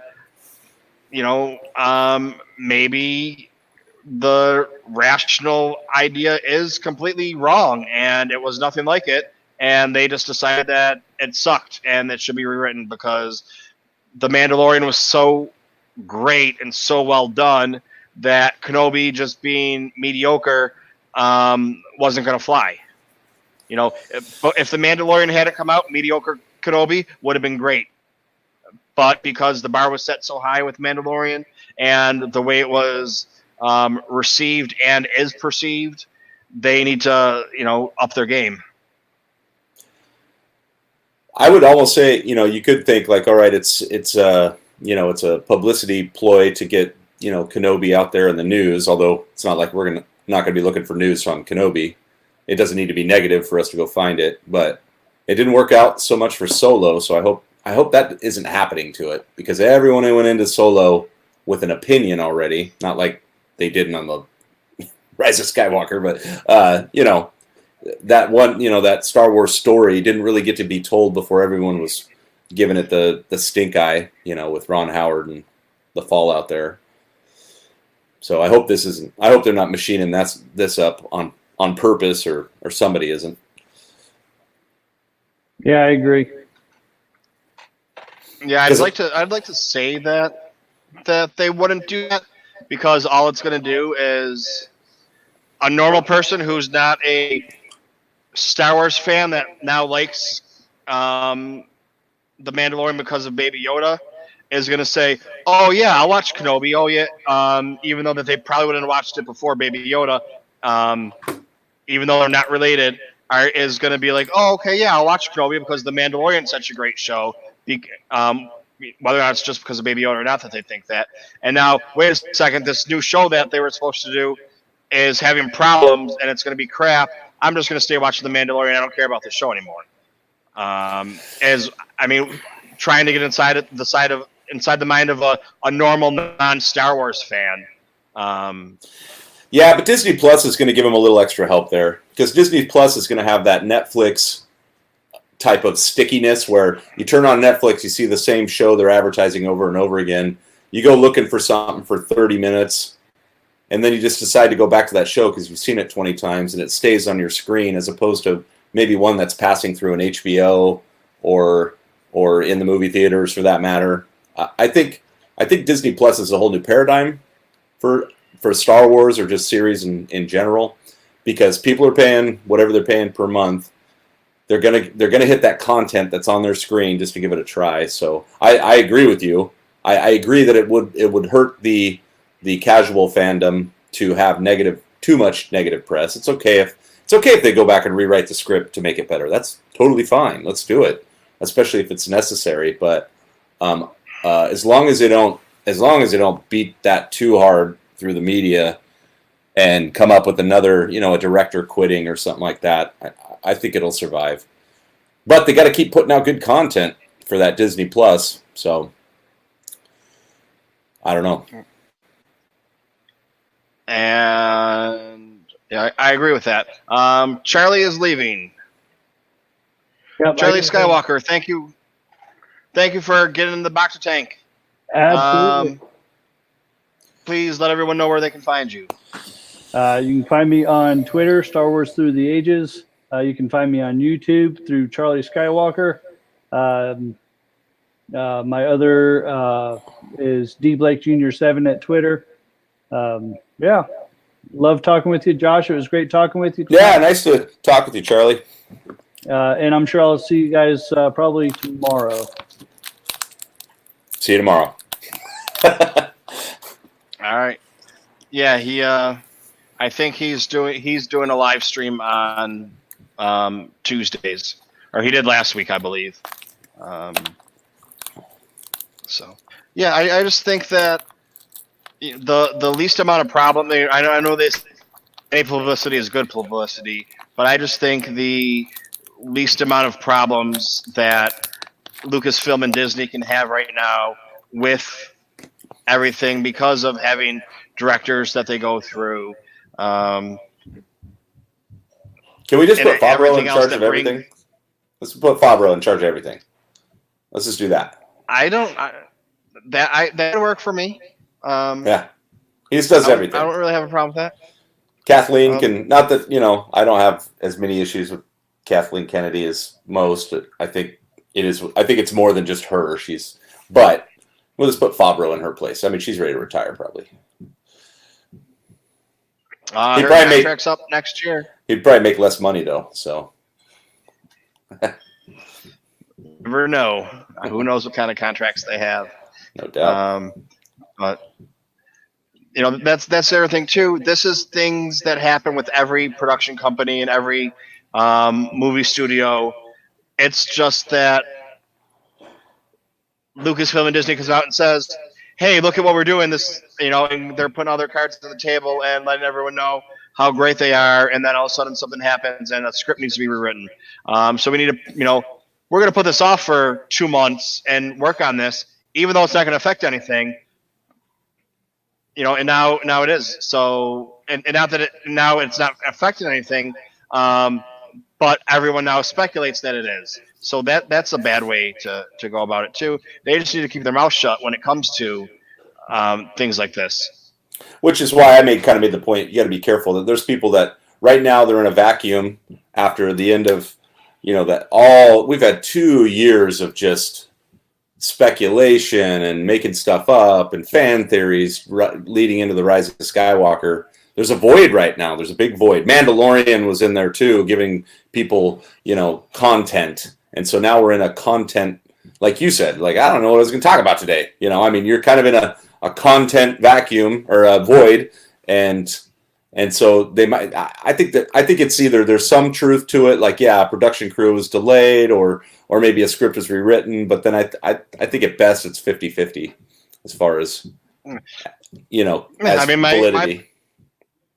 Yesterday when I was trying to think about what to do, I was playing Fallen Order. I was doing a live stream because I've been live streaming Fallen Order, and Charlie was in there, and I said, "This is what I'm going to do. I'm going to read some of the philosophy books, a little bit, and we're going to talk about that." And he was like, "Okay."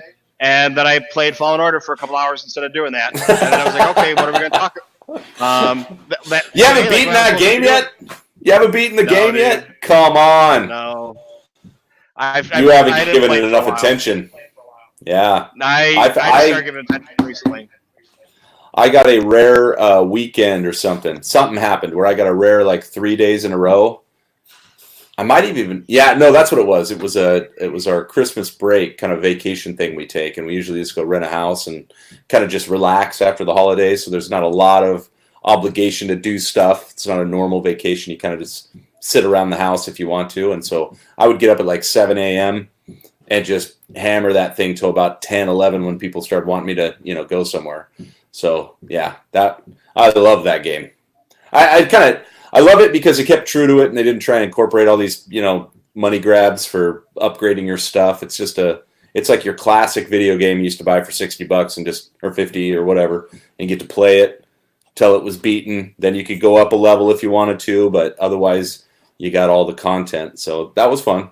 I'd take more though if they had an expansion pack or something. I'd buy that in a heartbeat. How far are you? Where are you at? Yeah, I was I saying haven't been earlier watching your that- live stream. Kashyyyk. At the Okay. end of Kashyyyk. Yeah, you're getting there. You got a couple more. So I the first day I went to go play it, to program my remote with my computer, or my controller with my computer. My controller didn't work. So I was trying to figure out. I was trying to play with my keyboard, and Yeah. that wasn't going very well. No. And then the next time I went to go play, I couldn't get my sound for the OBS to come through. And then I had the next time I went to go play, I had to promise something else. So like the first couple of days I played, or the first probably, however much time I played, I didn't get anywhere in the game, just with problems and everything. And then I played it once or twice more after that. And then I played it a couple times in the next 2 months, and then I just started really playing it last week. But I hadn't played a video game since the early 2000s, except for Grand Theft Auto here and there at a buddy's house. But I bought an Xbox when they first came out, in like 2000, 2001, and I had that for a year or two, and then I didn't play anything since. So I'm way behind, and running along walls are like I wasn't ready for this shit. And then even when that I'm coming to, it's like I ran around the tomb for at least 3 hours trying to figure out what I'm doing wrong, because I know there's something I'm missing. I just got to figure out what it is. I know there's something I'm missing. I got to figure out what it is. And I think like Rez was in there, but he didn't know what to do. And other friends of mine that come and watch the stream weren't there to tell me, hey, do this. And then somebody's like, dude, just push stuff around. And I was like, what do you mean? He's like, push the bushes into stuff, and that will get you through. And then push it. And I was like, oh, wait. Oh, my God. And then I was like, that was so simple. I just wasted, 3 or 4 hours running around, or however long it was. It could have been a little less, could have been a little longer. I'm not really sure. Because it was wasting a couple hours, and then figuring out that one thing. I'm like, oh, my God, that makes me feel like such an idiot. And then playing for 20 minutes or a half hour, and then a couple hours of feeling like an idiot again and not being able to figure out what's wrong. But dude, you got to pull stuff to you now. Now you have to pull it to you. Yeah. Now it's like, yeah. Well, I'll make you feel better. I was in the tomb for a while. There was one spot, and I was like, I just don't get it. And I happened to fall. I even forget what it was, but I spent a lot of time in the tomb. It was because that was the first where it introduced you to kind of the mechanics of the game, like the mechanics of the puzzle part of the game. I was like, oh, now I get it. We're gonna compile stuff together, and then that's gonna work. So I remember my daughter was in the room while I was doing it, and she's like, Dad, what are you doing? I'm like, I'm trying to figure this out. If you see anything with your young eyes, let me know. But yeah, it's a good game though, man. Yeah. Oh yeah, I'm really enjoying it. Like when I first started playing it, I really liked it, and I was really enjoying it. And the further it goes, the more I like it. But now I'm at the end of Kashyyyk, at that one point, and I don't think my character is prepared to keep that part of the mission fight going. I think I need to backtrack and just go fight some people and get some more points so I can upgrade. Because I counted, I still need what are they? When you get your level. Well, you need experience points, and then you level up your Jedi powers, forces, and all that stuff. I still need I need the experience points. Like when you build up your experience points, and then you have like 1 experience point saved. You build up your points, and you have like 2 saved. Yeah. I still need like 22 or 23 experience points if I'm gonna go back and get everything, because some of them are 3, some of them are 2. I need to get like 23 experience points. So I'm gonna guess maybe I'm not ready for where I am right now, because I'm just getting destroyed. I can't even get.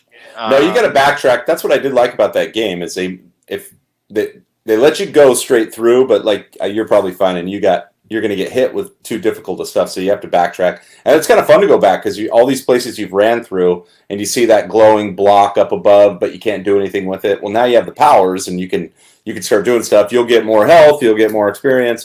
I love that. I love farming. In that way, that's my favorite kind of gameplay by myself. maybe. I haven't decided if I'm just going to go to Kashyyyk and just play through Kashyyyk back and forth and just keep meditating and going and killing and going back and forth and doing that, or if I should just go back to the first planet and just complete as much as I can of that one. And then go to the second planet and that's what I do. I mean, I guess that would be more productive instead of just sitting there and wasting time, but not doing anything. I mean, I'm not gonna, I can only get so far in Kashyyyk, and then I'm just gonna be farming points off of it. Yeah. But then I still have to go back and do the other planets. So I might just go back and see what happens. And well, there's lots of secrets, and when you look at the map, it tells you how much you've completed of each planet and secrets available. And I just try and check all those off, like 100%, all the secrets, and then I move on. That's what YouTube's for too, man. Somebody's going to give you that secret. I've been staying away from that though. So, to be fair, I never did either, but I would now after I beat it. Once I have the game beaten, like everything's done, and then the only thing I need is like chests and secrets, then I'll go back and I'll use that. But that I have friends that have beaten the game, so they can help me along when I need it. It's just when they're not around and I decide I want to play, and I spend a couple hours and running around in a circle because they didn't tell me what I've done or anything. So, all right. On. So, Chris King is in here. We have Chris King and we have Mr. Rez. Kylo's in here too, but I think he's watching TV with the family. He's just kind of watching out of the corner of his eye. He told me. So we're missing Rural Farm Boy. Rural Farm Boy disappeared. Otherwise, I can let everybody know now that this episode, which is episode 2 of TooMedToo's Bacta Tank, is brought to you by Chris King, or Chris from Kentucky. I don't know what I'm calling him. Mr. Rez, Rural Farm Boy, and Kylo from Kylo Customs. Those are my Patreons. They help support so that I can bring to you better content through StreamYard and computers and websites and everything like that. So if you want to hear me say your name, because it's so awesome to hear me say your name, look up my Patreon and whatever you want to give. $1, $5, $100. That's what it's all about. And if you can't do anything financially, subscribe and tell your friend to subscribe. Subscribe your wife. All we care about is that we get that 1,000. I was actually talking to Charlie, and Charlie's like, he just started his YouTube channel, and he just started his podcast, and we were talking about growing it and whatever. And I said, well, I'm not a good example because I'm just trying to get to my 1,000 so that I can do the mobile live stream from Anaheim, because YouTube won't let me walk around with a camera, and I can record and then I can put it on my computer and stream it and do it that way, but I can't walk around and live stream like this. So like if I have but once I have 1,000 subscribers, I can walk around with my phone or with a GoPro and be walking down an aisle at Celebration, and somebody can say, hey, while I'm in the live chat, go check out this or go check out that. And that's what my goal is. That's what I'm trying to do. That's a good goal. That's why I need those 1,000. What are you at right now? I was at 651 before the chat started, and I'm down to 649. So I pissed off the Mormons again. 2 Mormons left. Oh, they reset your Wi-Fi right as they left too. They hit the button. Maybe. So yeah. So we'll see. But I forget what I was going to say. Oh, there was something else before. The damn Mormons made me lose my train of thought too. So yeah, that's so it's like I'm getting a lot of people to sign up because I'm doing the Funko Pop giveaways, and I'm getting Black Series giveaways. So a lot of people are signing up that probably aren't watching the streams, or if I was trying to build my channels to make money off of it, getting people to sign up that are ever going to watch it doesn't do me any good. I don't care if people ever watch it. I mean, I would like them to. I just want people to sign up, so it doesn't really matter to me if they watched it or not. I just need those 1,000 people so that I can live stream from Anaheim. You know, that's what the goal is. It's not to get to 1,000 people so that I can make money. It's so I can get to 1,000 people so I can do the live stream thing, the mobile live stream. You know, and I told Charlie yesterday, I'd rather have 1,000 people so I can do my live stream and have 10 people that I'm friends with watch it than have 20,000 people that are all idiots and make me a few dollars each month. You know, it's like, I'm sure if I talked about, my sources that I have at Lucasfilm or talked about how much I hate Disney, I'd have a lot more followers and I'd have a lot more people watching. But that's not my intent. So, and I've had people tell me that, the balls I have to use my real name and everything. And it's like, well, like I'm not doing anything that would make me not want to use my real name. And if people can find me except in Utah, yeah. There, I just got a notification. I've been banned from Utah. I can't even fly above it anymore, or the plane will be shot down. So, wow.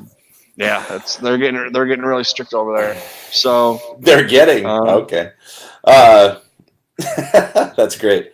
Well, yeah, man, that's a good goal. Man, can you? I got to roll here in a few though, but I can't wait for Anaheim. I don't even know what I'm going to do with myself there. Part of it is because I haven't done Galaxy's Edge yet, and the other part, just all the Star Wars stuff, man. Andy and I are hoping we can do some remote pods. I know with all us podders down there, we're probably going to have a group pod of some sort. We're all going to be crossing each other's lines here and there. Yep. Yeah, so it'll just be a blast. Well, that's how much gear are you bringing? That's my deal. How much gear do I bring is the real question. Well, I was that's the thing. I was looking at cameras because I need a camera, and to get one that you can actually do what you need to be able to do the live stream with. It's like $500-600. Yeah. It's like I can get a GoPro, the Elite 8 Black or whatever they call it, the new one that just came out at Christmas. That's $399 or something like that at Amazon. I don't know if you can find it cheaper or whatever, but that's the camera. And then, it's another $70 if you want the light for it, and it's another $40 for this. Another, by the time you add everything up, it's like $600 or $700 just to have it. So I'm not walking around holding a camera. Yeah. Where I can, like the one you can put into a sleeve where you. It's like the potato chip bag clip. You put that on your shirt and you walk around like with it that way. Or it goes on to if you're wearing a backpack, it clips on your backpack. So I can walk around like that. Make sure it's at the right area where I want it to be and walk around like that. And no one's even going to know that I'm walking around with the camera on. How about the one that clips onto the bill of your hat and comes out like this? And like the fear factor. The helmet harnesses. Helmet harness, yeah. No one will. I mean, you cosplay it, right? And it could just be part of your costume. Well, yeah, it's not like I'm trying to get anything or I'm just I got to make sure that I don't forget I have it on when I walk into the bathroom or something like that. There you go. Yeah, don't live stream a live stream, man. Yeah, that might get me in trouble with YouTube and some other people. I'd probably get in trouble with the Mormons for that one. More than that, yeah. Yeah, so I don't really know. Last time I was down there with a lot of podcasters, and it was before I started really doing anything. And they were, doing some megapods, or some of them were doing little ones every night, talking about whatever had happened, that day. Other ones were doing their podcast from down there. So we'll see how it goes. I'm definitely gonna have it set up in my room, probably.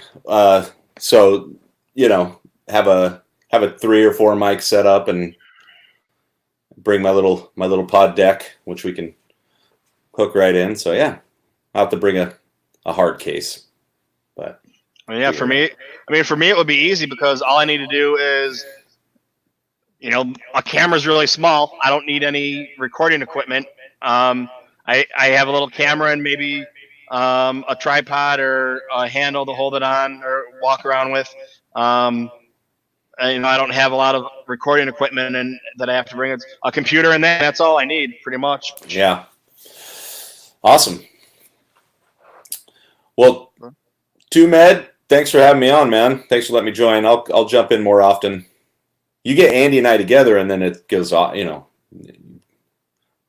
He's kind of the deep thinker, and I just kind of take free nuggets from him and spin them into something. So. Well, anytime you want to come on, you have an open invitation. Even if Andy's on here, I'll let you come on too. Thank you. Golly. I was hoping Farm Boy would be on here. I haven't got to join a pod with him yet. So. He was on earlier, and it was okay, and then he was having some computer problems. He said his StreamYard was acting up. And then he tried to get back on or whatever, and then he was just in the chat, and then he just disappeared. So he sometimes has computer issues. Yeah. So. It happens. It happens. Well, Josh, let everybody know where they can find you.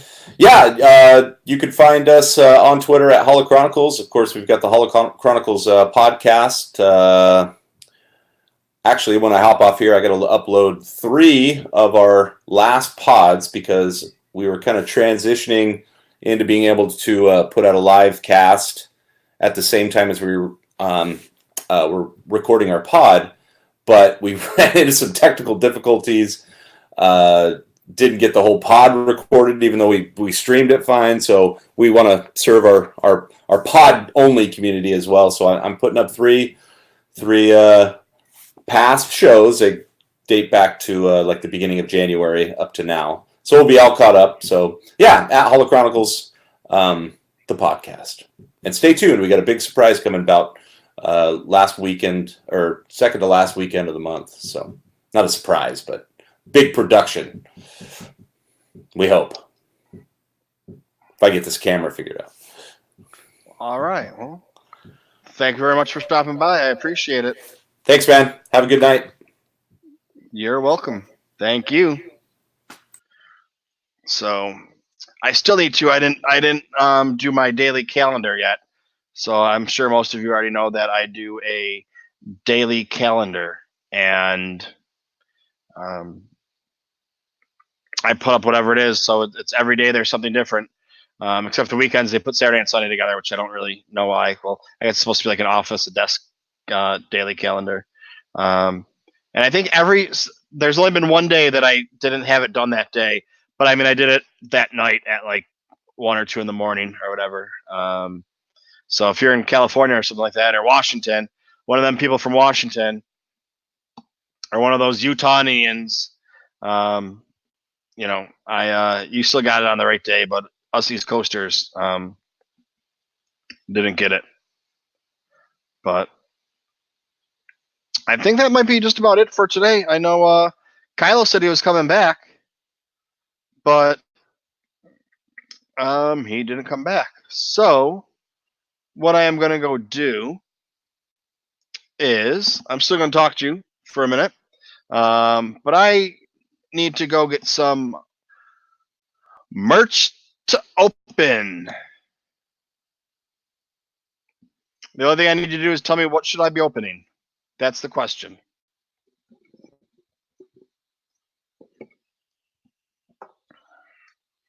I need to know what the opening should be today.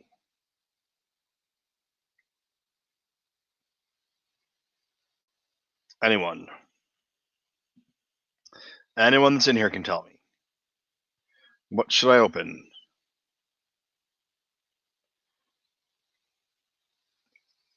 Maybe no one's in here anymore. Well, I'll go get some stuff to start with, I guess. And you'll just get what you get. Let's see. Where should I go?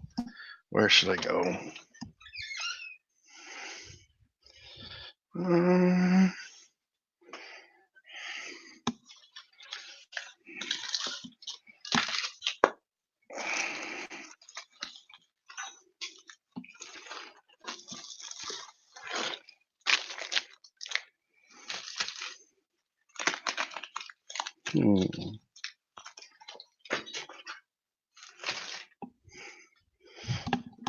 All right. Well,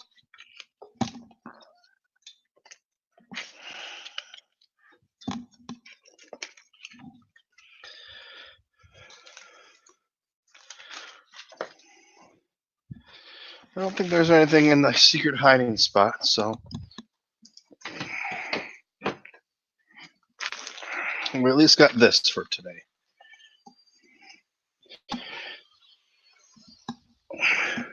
Well, you got to move, dude, so I can sit down.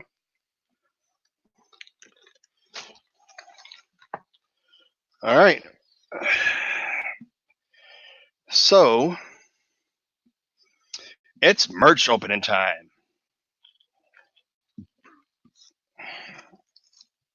We have this. Do-do-do.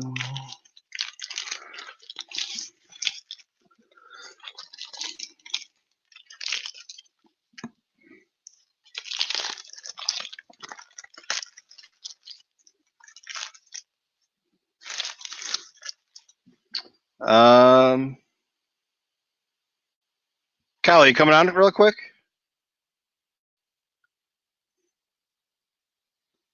I'll wait for you if you want me to.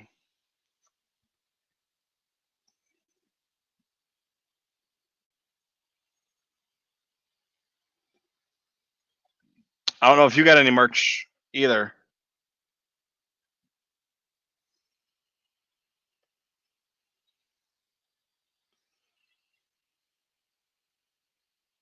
Okay, in like 3 minutes then. Oh,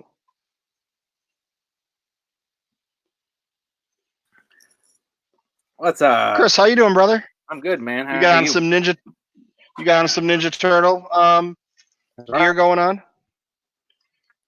I guess I was in a delay on the chat. Yeah. Nice. Yeah, so Kyle's about to come out here, but any Star Wars stuff you want to talk about today? Oh man, I've been out of it for a little while, to be honest with you. Clone Wars. Have y'all hit that already? A little bit, but what do you want? I was talking about how I'm doing the rewatch. I'm doing it in chronological order, and it makes a lot more sense because you have some episodes strewn about that don't make any sense, especially why they're put there. Like, I have my list. Oh yeah. I was talking about with Laura when she was on. So like, it goes through like the first episode is 216, so season 2, episode 16. If you're going in chronological order, Right. then the next one, the next one's 116. Then you have the movie. Then you have 301, 303. Then you start at regular season 1, and you go through until 16. That was already number 1. Then you have 17, 18. Then you go through. I jumped to and season you go for 3 at one point, right? What's that? Then I jumped to season 3 for an episode at one point, and then go back to season 1. Then crazy like Yeah. that. Yeah. Well, yeah. So the third episode you should watch is the first one in season 3. Okay. But then the fourth one is the third one in season 3. So you're skipping one, and you're skipping a couple in between there. But then you go to like the last episode in season 1. You should watch at number, if you're going in, I forget where it is. So the season 1 finale should be the 51st episode you watch. Yeah, I And then watch Clone Wars on my cell phone, like in the mornings. I was taking a shower. That's the only clone because I was not with Star Wars. I kind of had my closure after Revenge of the Sith, so I didn't stay with Star Wars. And then I came back once once the sequel trilogy started up. And that's when I tried to get in all of the Clone Wars episodes. And, I was watching them on my phone, kind of listening to them halfway. So I'd like to do a rewatch, but I haven't even finished Resistance yet, and I'm not going to get it in before the new episodes start. So I'm probably going to just start watching them and try to get a rewatch in maybe during the season. I don't know. Yeah, well, that was the beginning of the show, just talking about that, like how, so yeah, you have, what was it? So 308. If you're watching chronologically, you watch 308, 122, 309, 310, 311. So that's like a 4-episode arc. But in the middle of that, you go from season 3 back to season 1, back to season 3. So it's like I don't know how they did it, why they did it that way. If they were retconning and not necessarily retconning, but saying, hey, let's add to that story. But it seems like a lot of the standalone episodes that you're like, why the hell is this one in here? It makes no sense. Then they make sense when you put them in order, like when you watch them chronologically. Yeah, watch them in order. Even though it's like, the end of season 3, the first one in season 1, and yeah, so. But yeah, it's much better that way. For sure. But yeah, I didn't have I didn't watch Clone Wars. I think I actually watched an episode or two and thought it was stupid, but I didn't start from the beginning. I don't even know which episodes I watched. I'm pretty sure I remember that I was like, Anakin looks like an idiot or whatever it was. I don't think it had anything to do with Ahsoka. I think it was like the way that Anakin looked. I didn't like the way Anakin looked, and I was like, I'm not going to watch this anymore.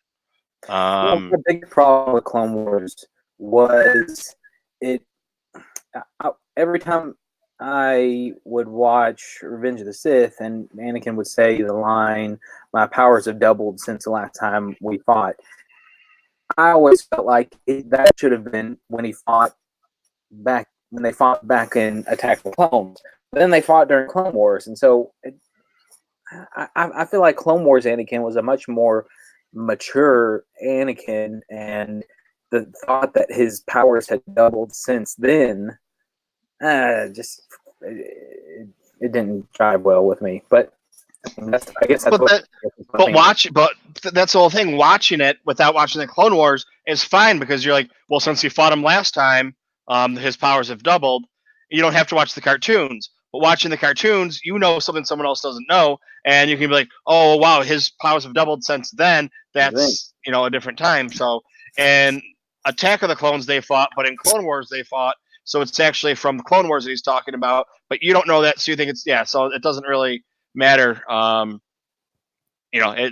Either way of thinking about it's good. If you just watch the movies, you're good. If you watch everything, you're good. So you just know a little bit more. But I didn't start watching Rebels either until I was like, I'm gonna watch all the Rebels before the season finale, and I got like partway through season 1 or season 2, and then I watched the finale, and then went back and watched the other season and a half or whatever it was. You better open what you got in your hand. But yeah, today was kind of a. We're killing Rez. You better open it just for his sake. Okay. Yeah, I kind of instead of doing my research and my job today, I played Fallen Order instead. So I didn't really have too much planned. I just kind of rolled with it. All right, we have a book. Yeah, there we go. Which I probably could have told you. I think I talked about this book last week. Speaking of the Clone Wars, we have the Clone Wars Incredible Vehicles. Here, let me do this real quick. Never even heard of it. I didn't know it was there until I was looking up, and from the. Let's see. I always like doing this. Oh shit, man. Let's see on here. Nope. I was gonna It says it's in good condition.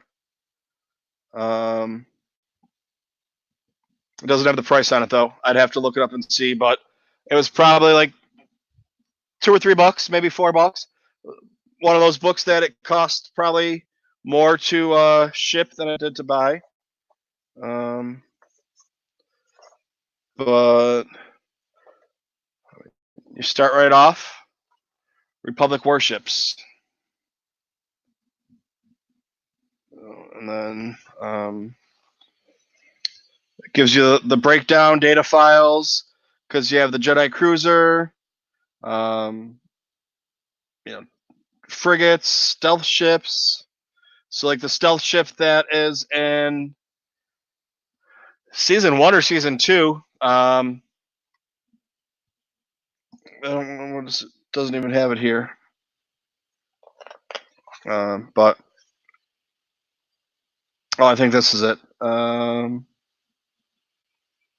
Yeah, but yeah, so you got some ships. Oh, here's a stealth ship. That. Let's see if it tells you what episode that it was from. Corvette class, models classified.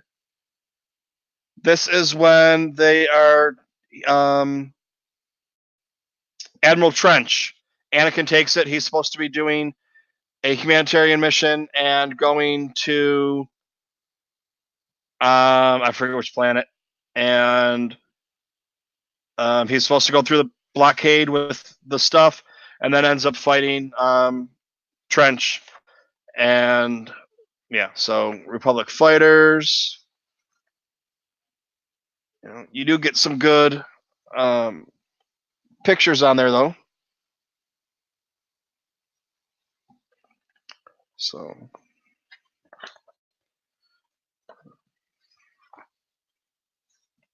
weapons going through.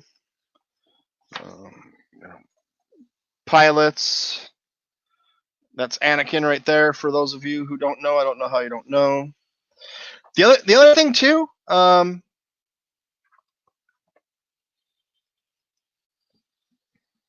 The way that they have Padme look.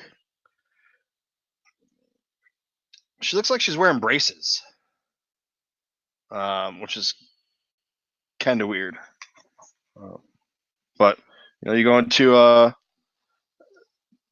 sail barge.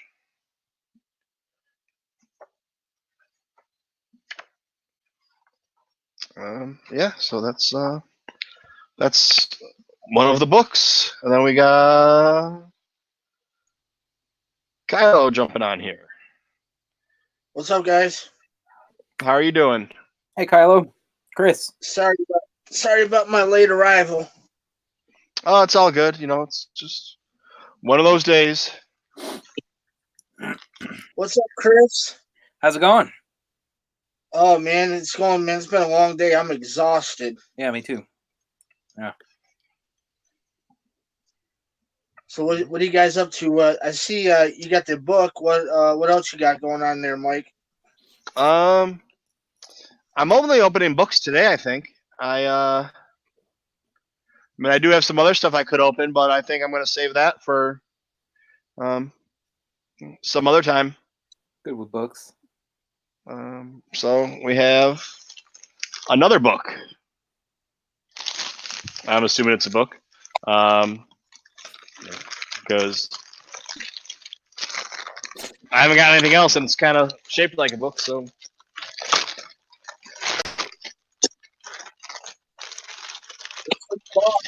We're going to go back over here to this one. Or that's a bag. What's in the bag? What's in the box? Oh, this is the first time since I've started this. I don't know how many it's been. 3-4 months now that I haven't had a box to open. We have the Clone Wars New Battlefronts, the visual guide. Oh, that other book has 8 detailed cross sections. So I only showed you the one on that, but it starts off. I remember a time. So that's season 2, where we're talking about Mandalore. I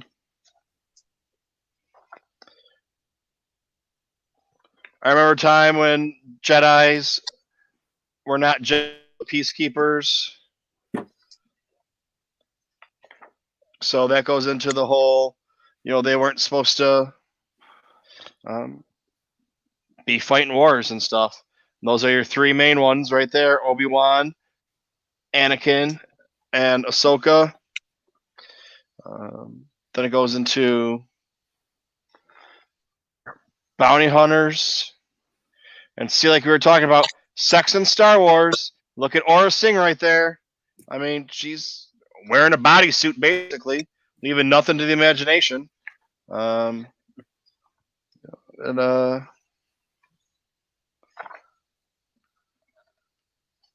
Separatist masterminds.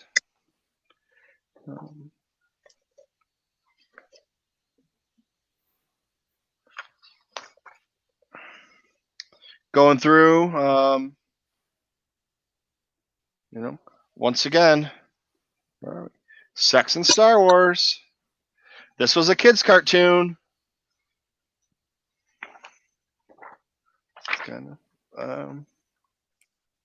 That their dads watch with them. Really going. It doesn't really go in chronological order.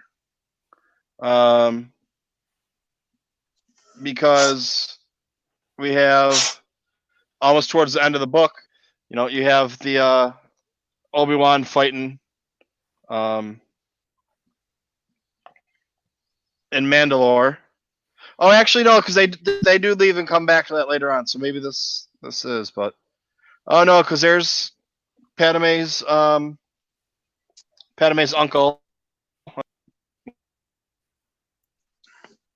Weird, but yeah.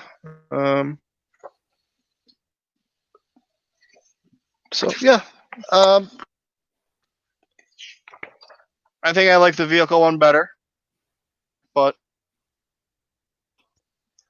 and then we got one more.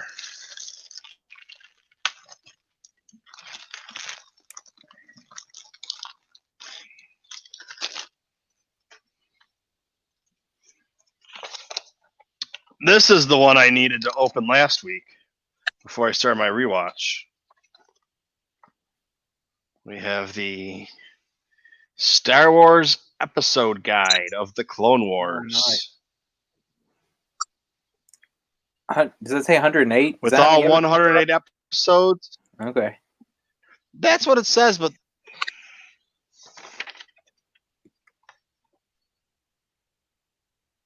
this says there's 121. Doesn't include that sixth season. Was that sixth season? Did that go straight to Netflix, or I wasn't? I don't know. Okay, yeah. This doesn't have the six. Because 108. The fifth season has 20 episodes. Then yeah. So 13, 14 episodes in the last one. I'm sorry. Now, what was your question? What was that last season? Chris? Did that last season just go straight to Netflix, or straight to Blu-ray, or did it actually air on Cartoon Network? Because it was produced before the Disney acquisition, but released afterwards, right? I believe so.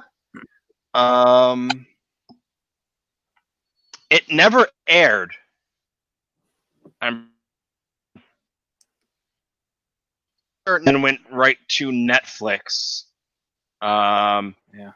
Years after season 5 had ended, but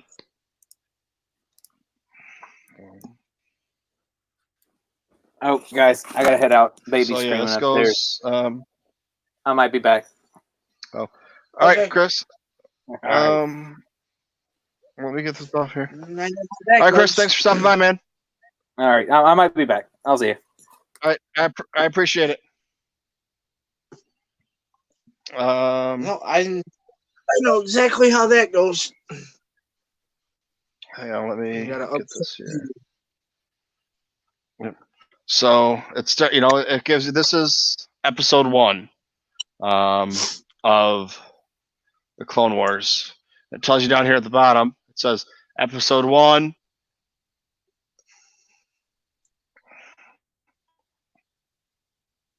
Oh wait,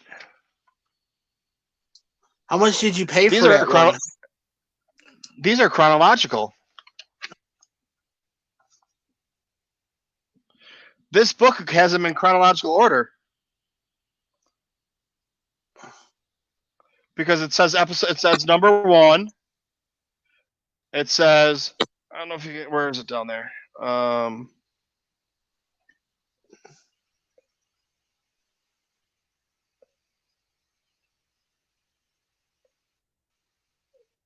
don't know if you. I can see the number 1, but I can't read the writing underneath it. It says number 1, episode 16, season 2. Air date March 26, 2010. So it's telling you how to watch them in chronological order. Number 2, episode 16, season 1.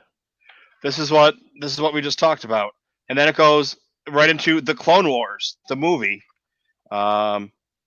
This is really funny that I'm opening this book now. After, I mean, I've talked about it now. That's the second time I've talked about it. Where'd you get that, on Amazon? Yeah. Okay.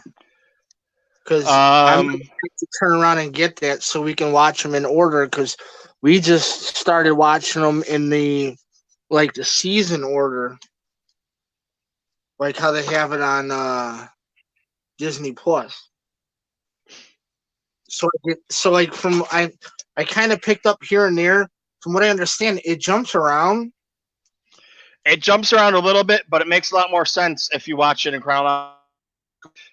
I mean, without even looking really quick, like episode 50.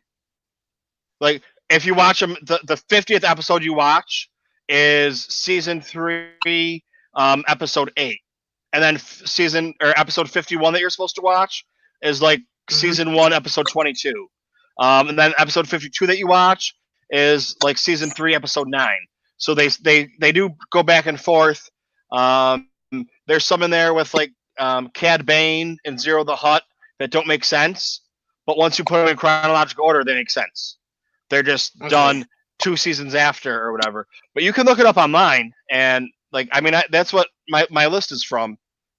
StarWars.com. And they have, the full list. I just did that book has it in chronological order, which I think is amazing compared to yeah. So. I'm gonna write that down, so then this way to make a lot more sense for like my daughter and the wife to be able to watch, because they're like, huh? So then it may be jumping around, but at least the story will flow in order, because I can already see them like what, Yeah, because at like at one point in time they talk about like Alice was saying something about the clone cadets, and then in season 2 they talk about the clone cadets, but in season 2 or season 3 chronologically it happens before what you already saw like 2 seasons before. So it doesn't make sense. Like they're talking about this person dying and we already know that he died. So why are they, it doesn't, it's like, what am I missing here? And you're not missing anything. It just makes it more enjoyable. Right.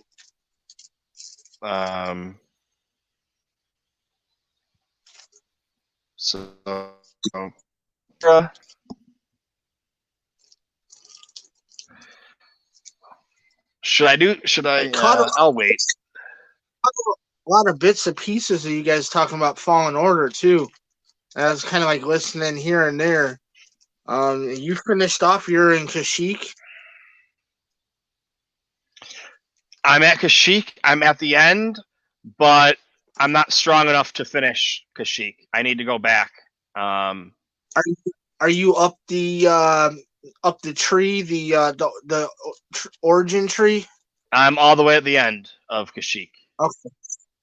So you're fighting like a sister? Yeah, I am the end person. I just I can't beat it. I'm getting destroyed. Like I'm not even it's not even close. That didn't kick my I ass. tried probably. You got it. I'm gonna go back down the hill and try and get some points. Yeah, skill points.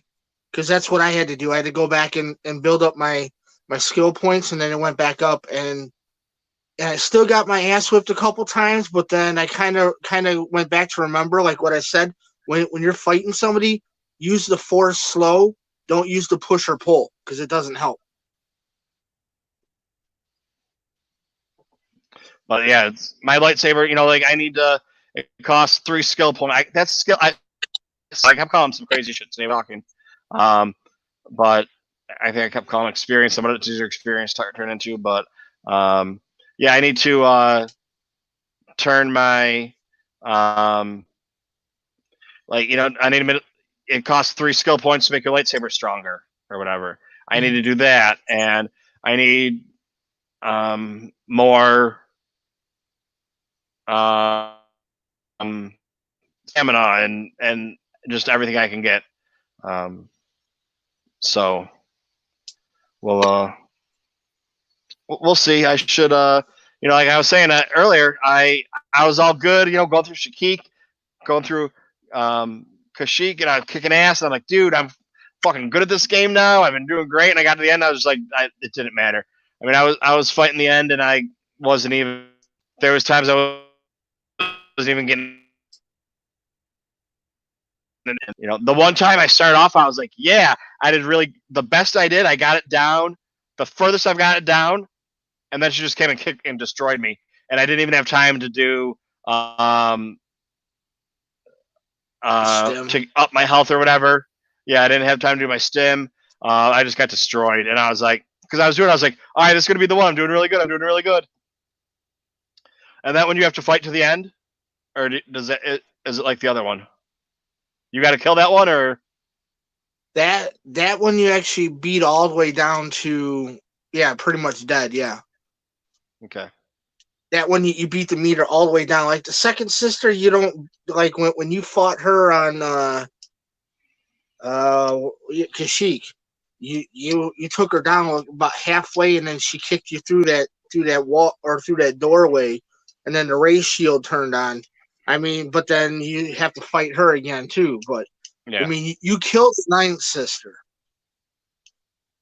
So,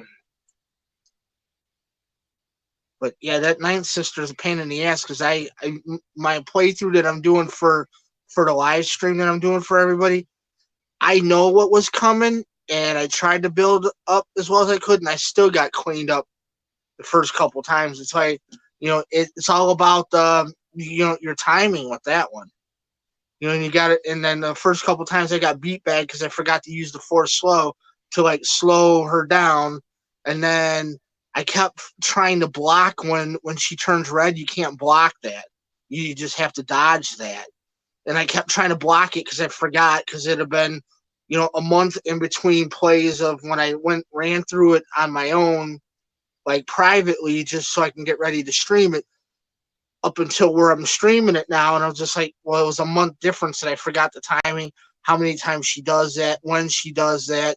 So I mean, I figured it out again. So I mean, the basic thing, like for to help you, is to get some more skill points, add it up, get your lightsaber stronger. Then remember to when she turns red, just dodge that. You can't counter it, you can't block it, dodge that, and then use the force slow after that. The best time to use the force slow is after she turns red and she does the attack. Force slow her then, and then just beat the shit out of her. Just whoop her ass. Wait till she does that, dodge that, force slow her, and just light her up. because there's like a brief period of vulnerability that I figured out at that point to where you can take a bunch of her meter. So, I mean, other than that, that's all I can say in that one. Like I said, that's just timing for those fights.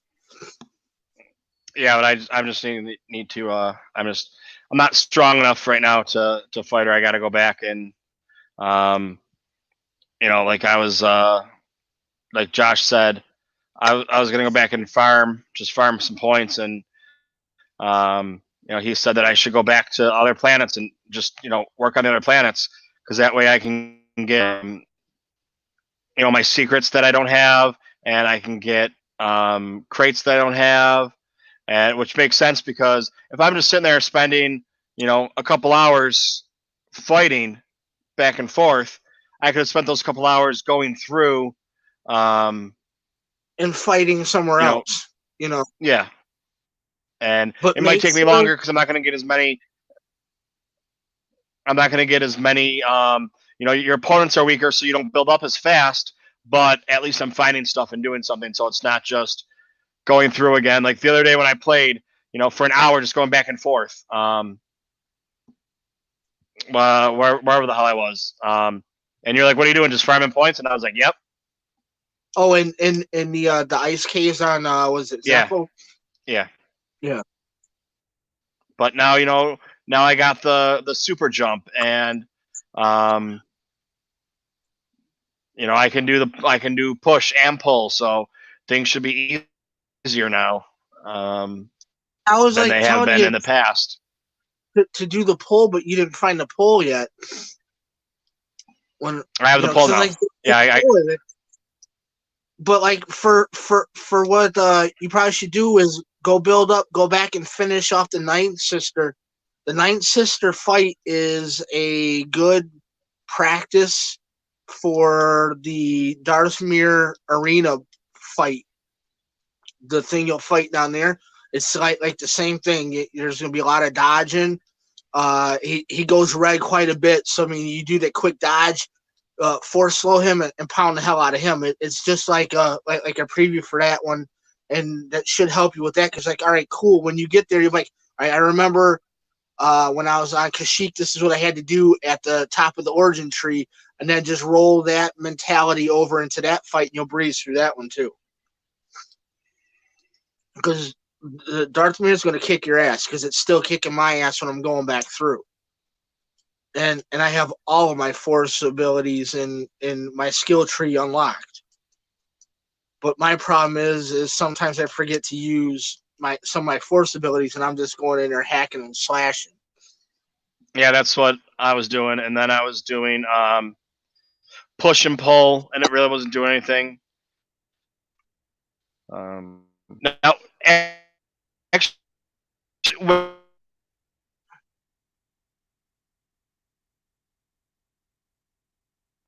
we freezing?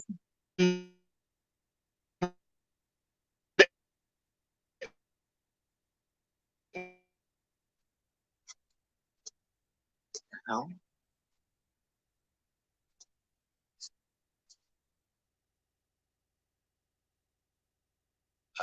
Don't know if that's me or not, or if Michael froze.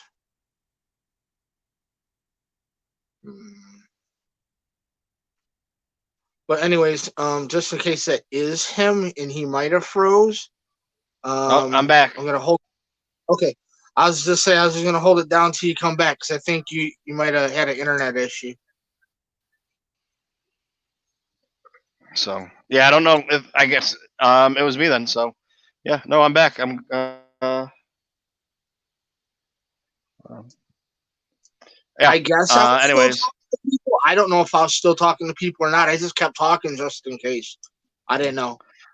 So I might have been talking to some Hot Wheels across the room from me. The hell if I know. Who cares, man? But yeah, I think I know somebody who was listening. She goes red. Was listening. Mumra? Oh. Yeah, hell yeah. Mumra was listening to you? Yeah, he's sitting here on the table. Him and Panthro, they were the only ones that were down here that were sitting here listening. So, I mean, it's cool. I still had a slight audience. I'm trying to figure out how I can get them to subscribe. Oh, and Nick's back. Yes. I don't have my other phone with me, but I can't see comments tonight because I don't know where the other one's at.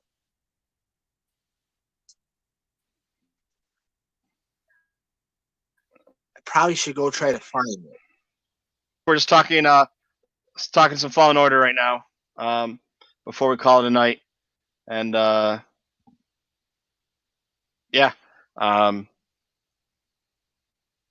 Yeah, so that's what I'm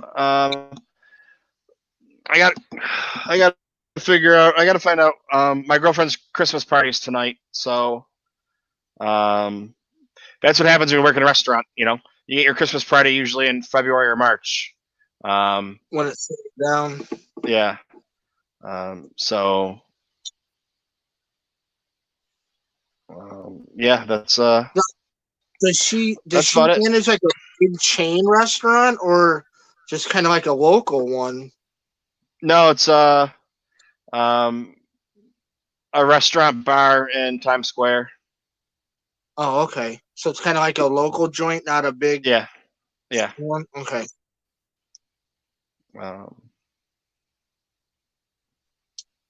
But yeah, I guess that's about it. That's about it for today. I'll talk to you after we go for a second, but okay. Yeah, I've been streaming. You know, I streamed today already. I was in a couple chats, and the day before I streamed 3 times. So I'm kind of tuckered out. You were on all day Saturday. I think it was Saturday. You were streaming almost all day, right?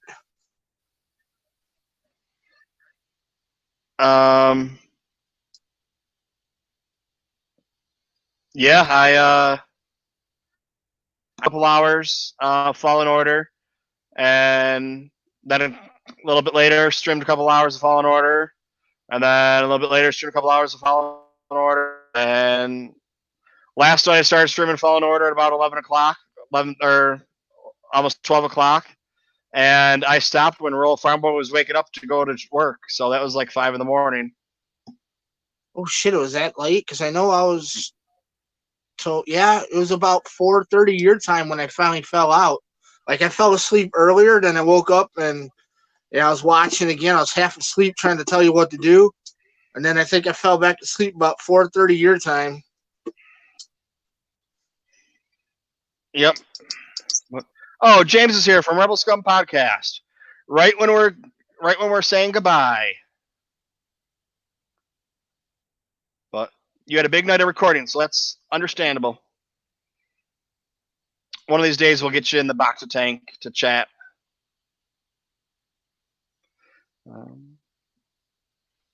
Yeah, so that's.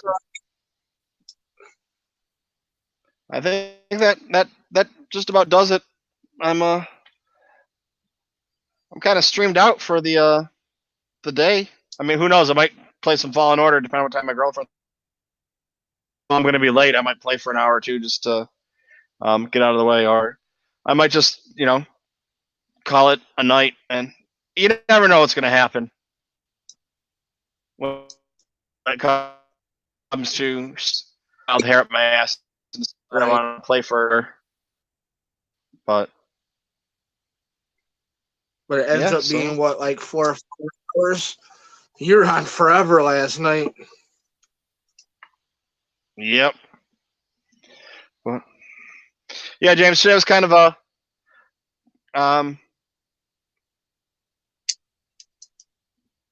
it was good. It wasn't planned out at all.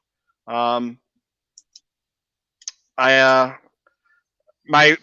planning I was going to do and my research I was going to do, I streamed Fallen Order instead for a couple hours. So we got on to talking. I was like, I got nothing. What do you guys want to do? But yeah, we did have a first time guest on here, so that was good. James, you will have to watch that to find out who she was. but yeah, that's gonna do it for tonight. Thank you everyone for stopping by. Please subscribe, hit the like button. I guess it's the first time I've said that today, I think. So perfect time to say it right at the end. I know we got. Like, subscribe, and share. I think we got Mr. Rez. We got Mr. Rez, and we got Nick, and we got James from Rebel Scum Podcast. So thank you guys for stopping by. Thanks for hanging out with us. If you don't catch the YouTube stream, I am now on Anchor and Spotify for the replay of this. I haven't figured out when I'm going to put it up there. I put episode 1. I put that up yesterday, I think, or Saturday. I haven't figured out what day I'm going to put it on the podcast form of it, but once I get that figured out, I'll let everybody know and try and keep it a consistent thing. But yeah, so with that, I say good day. May the force be with you. See y'all next time.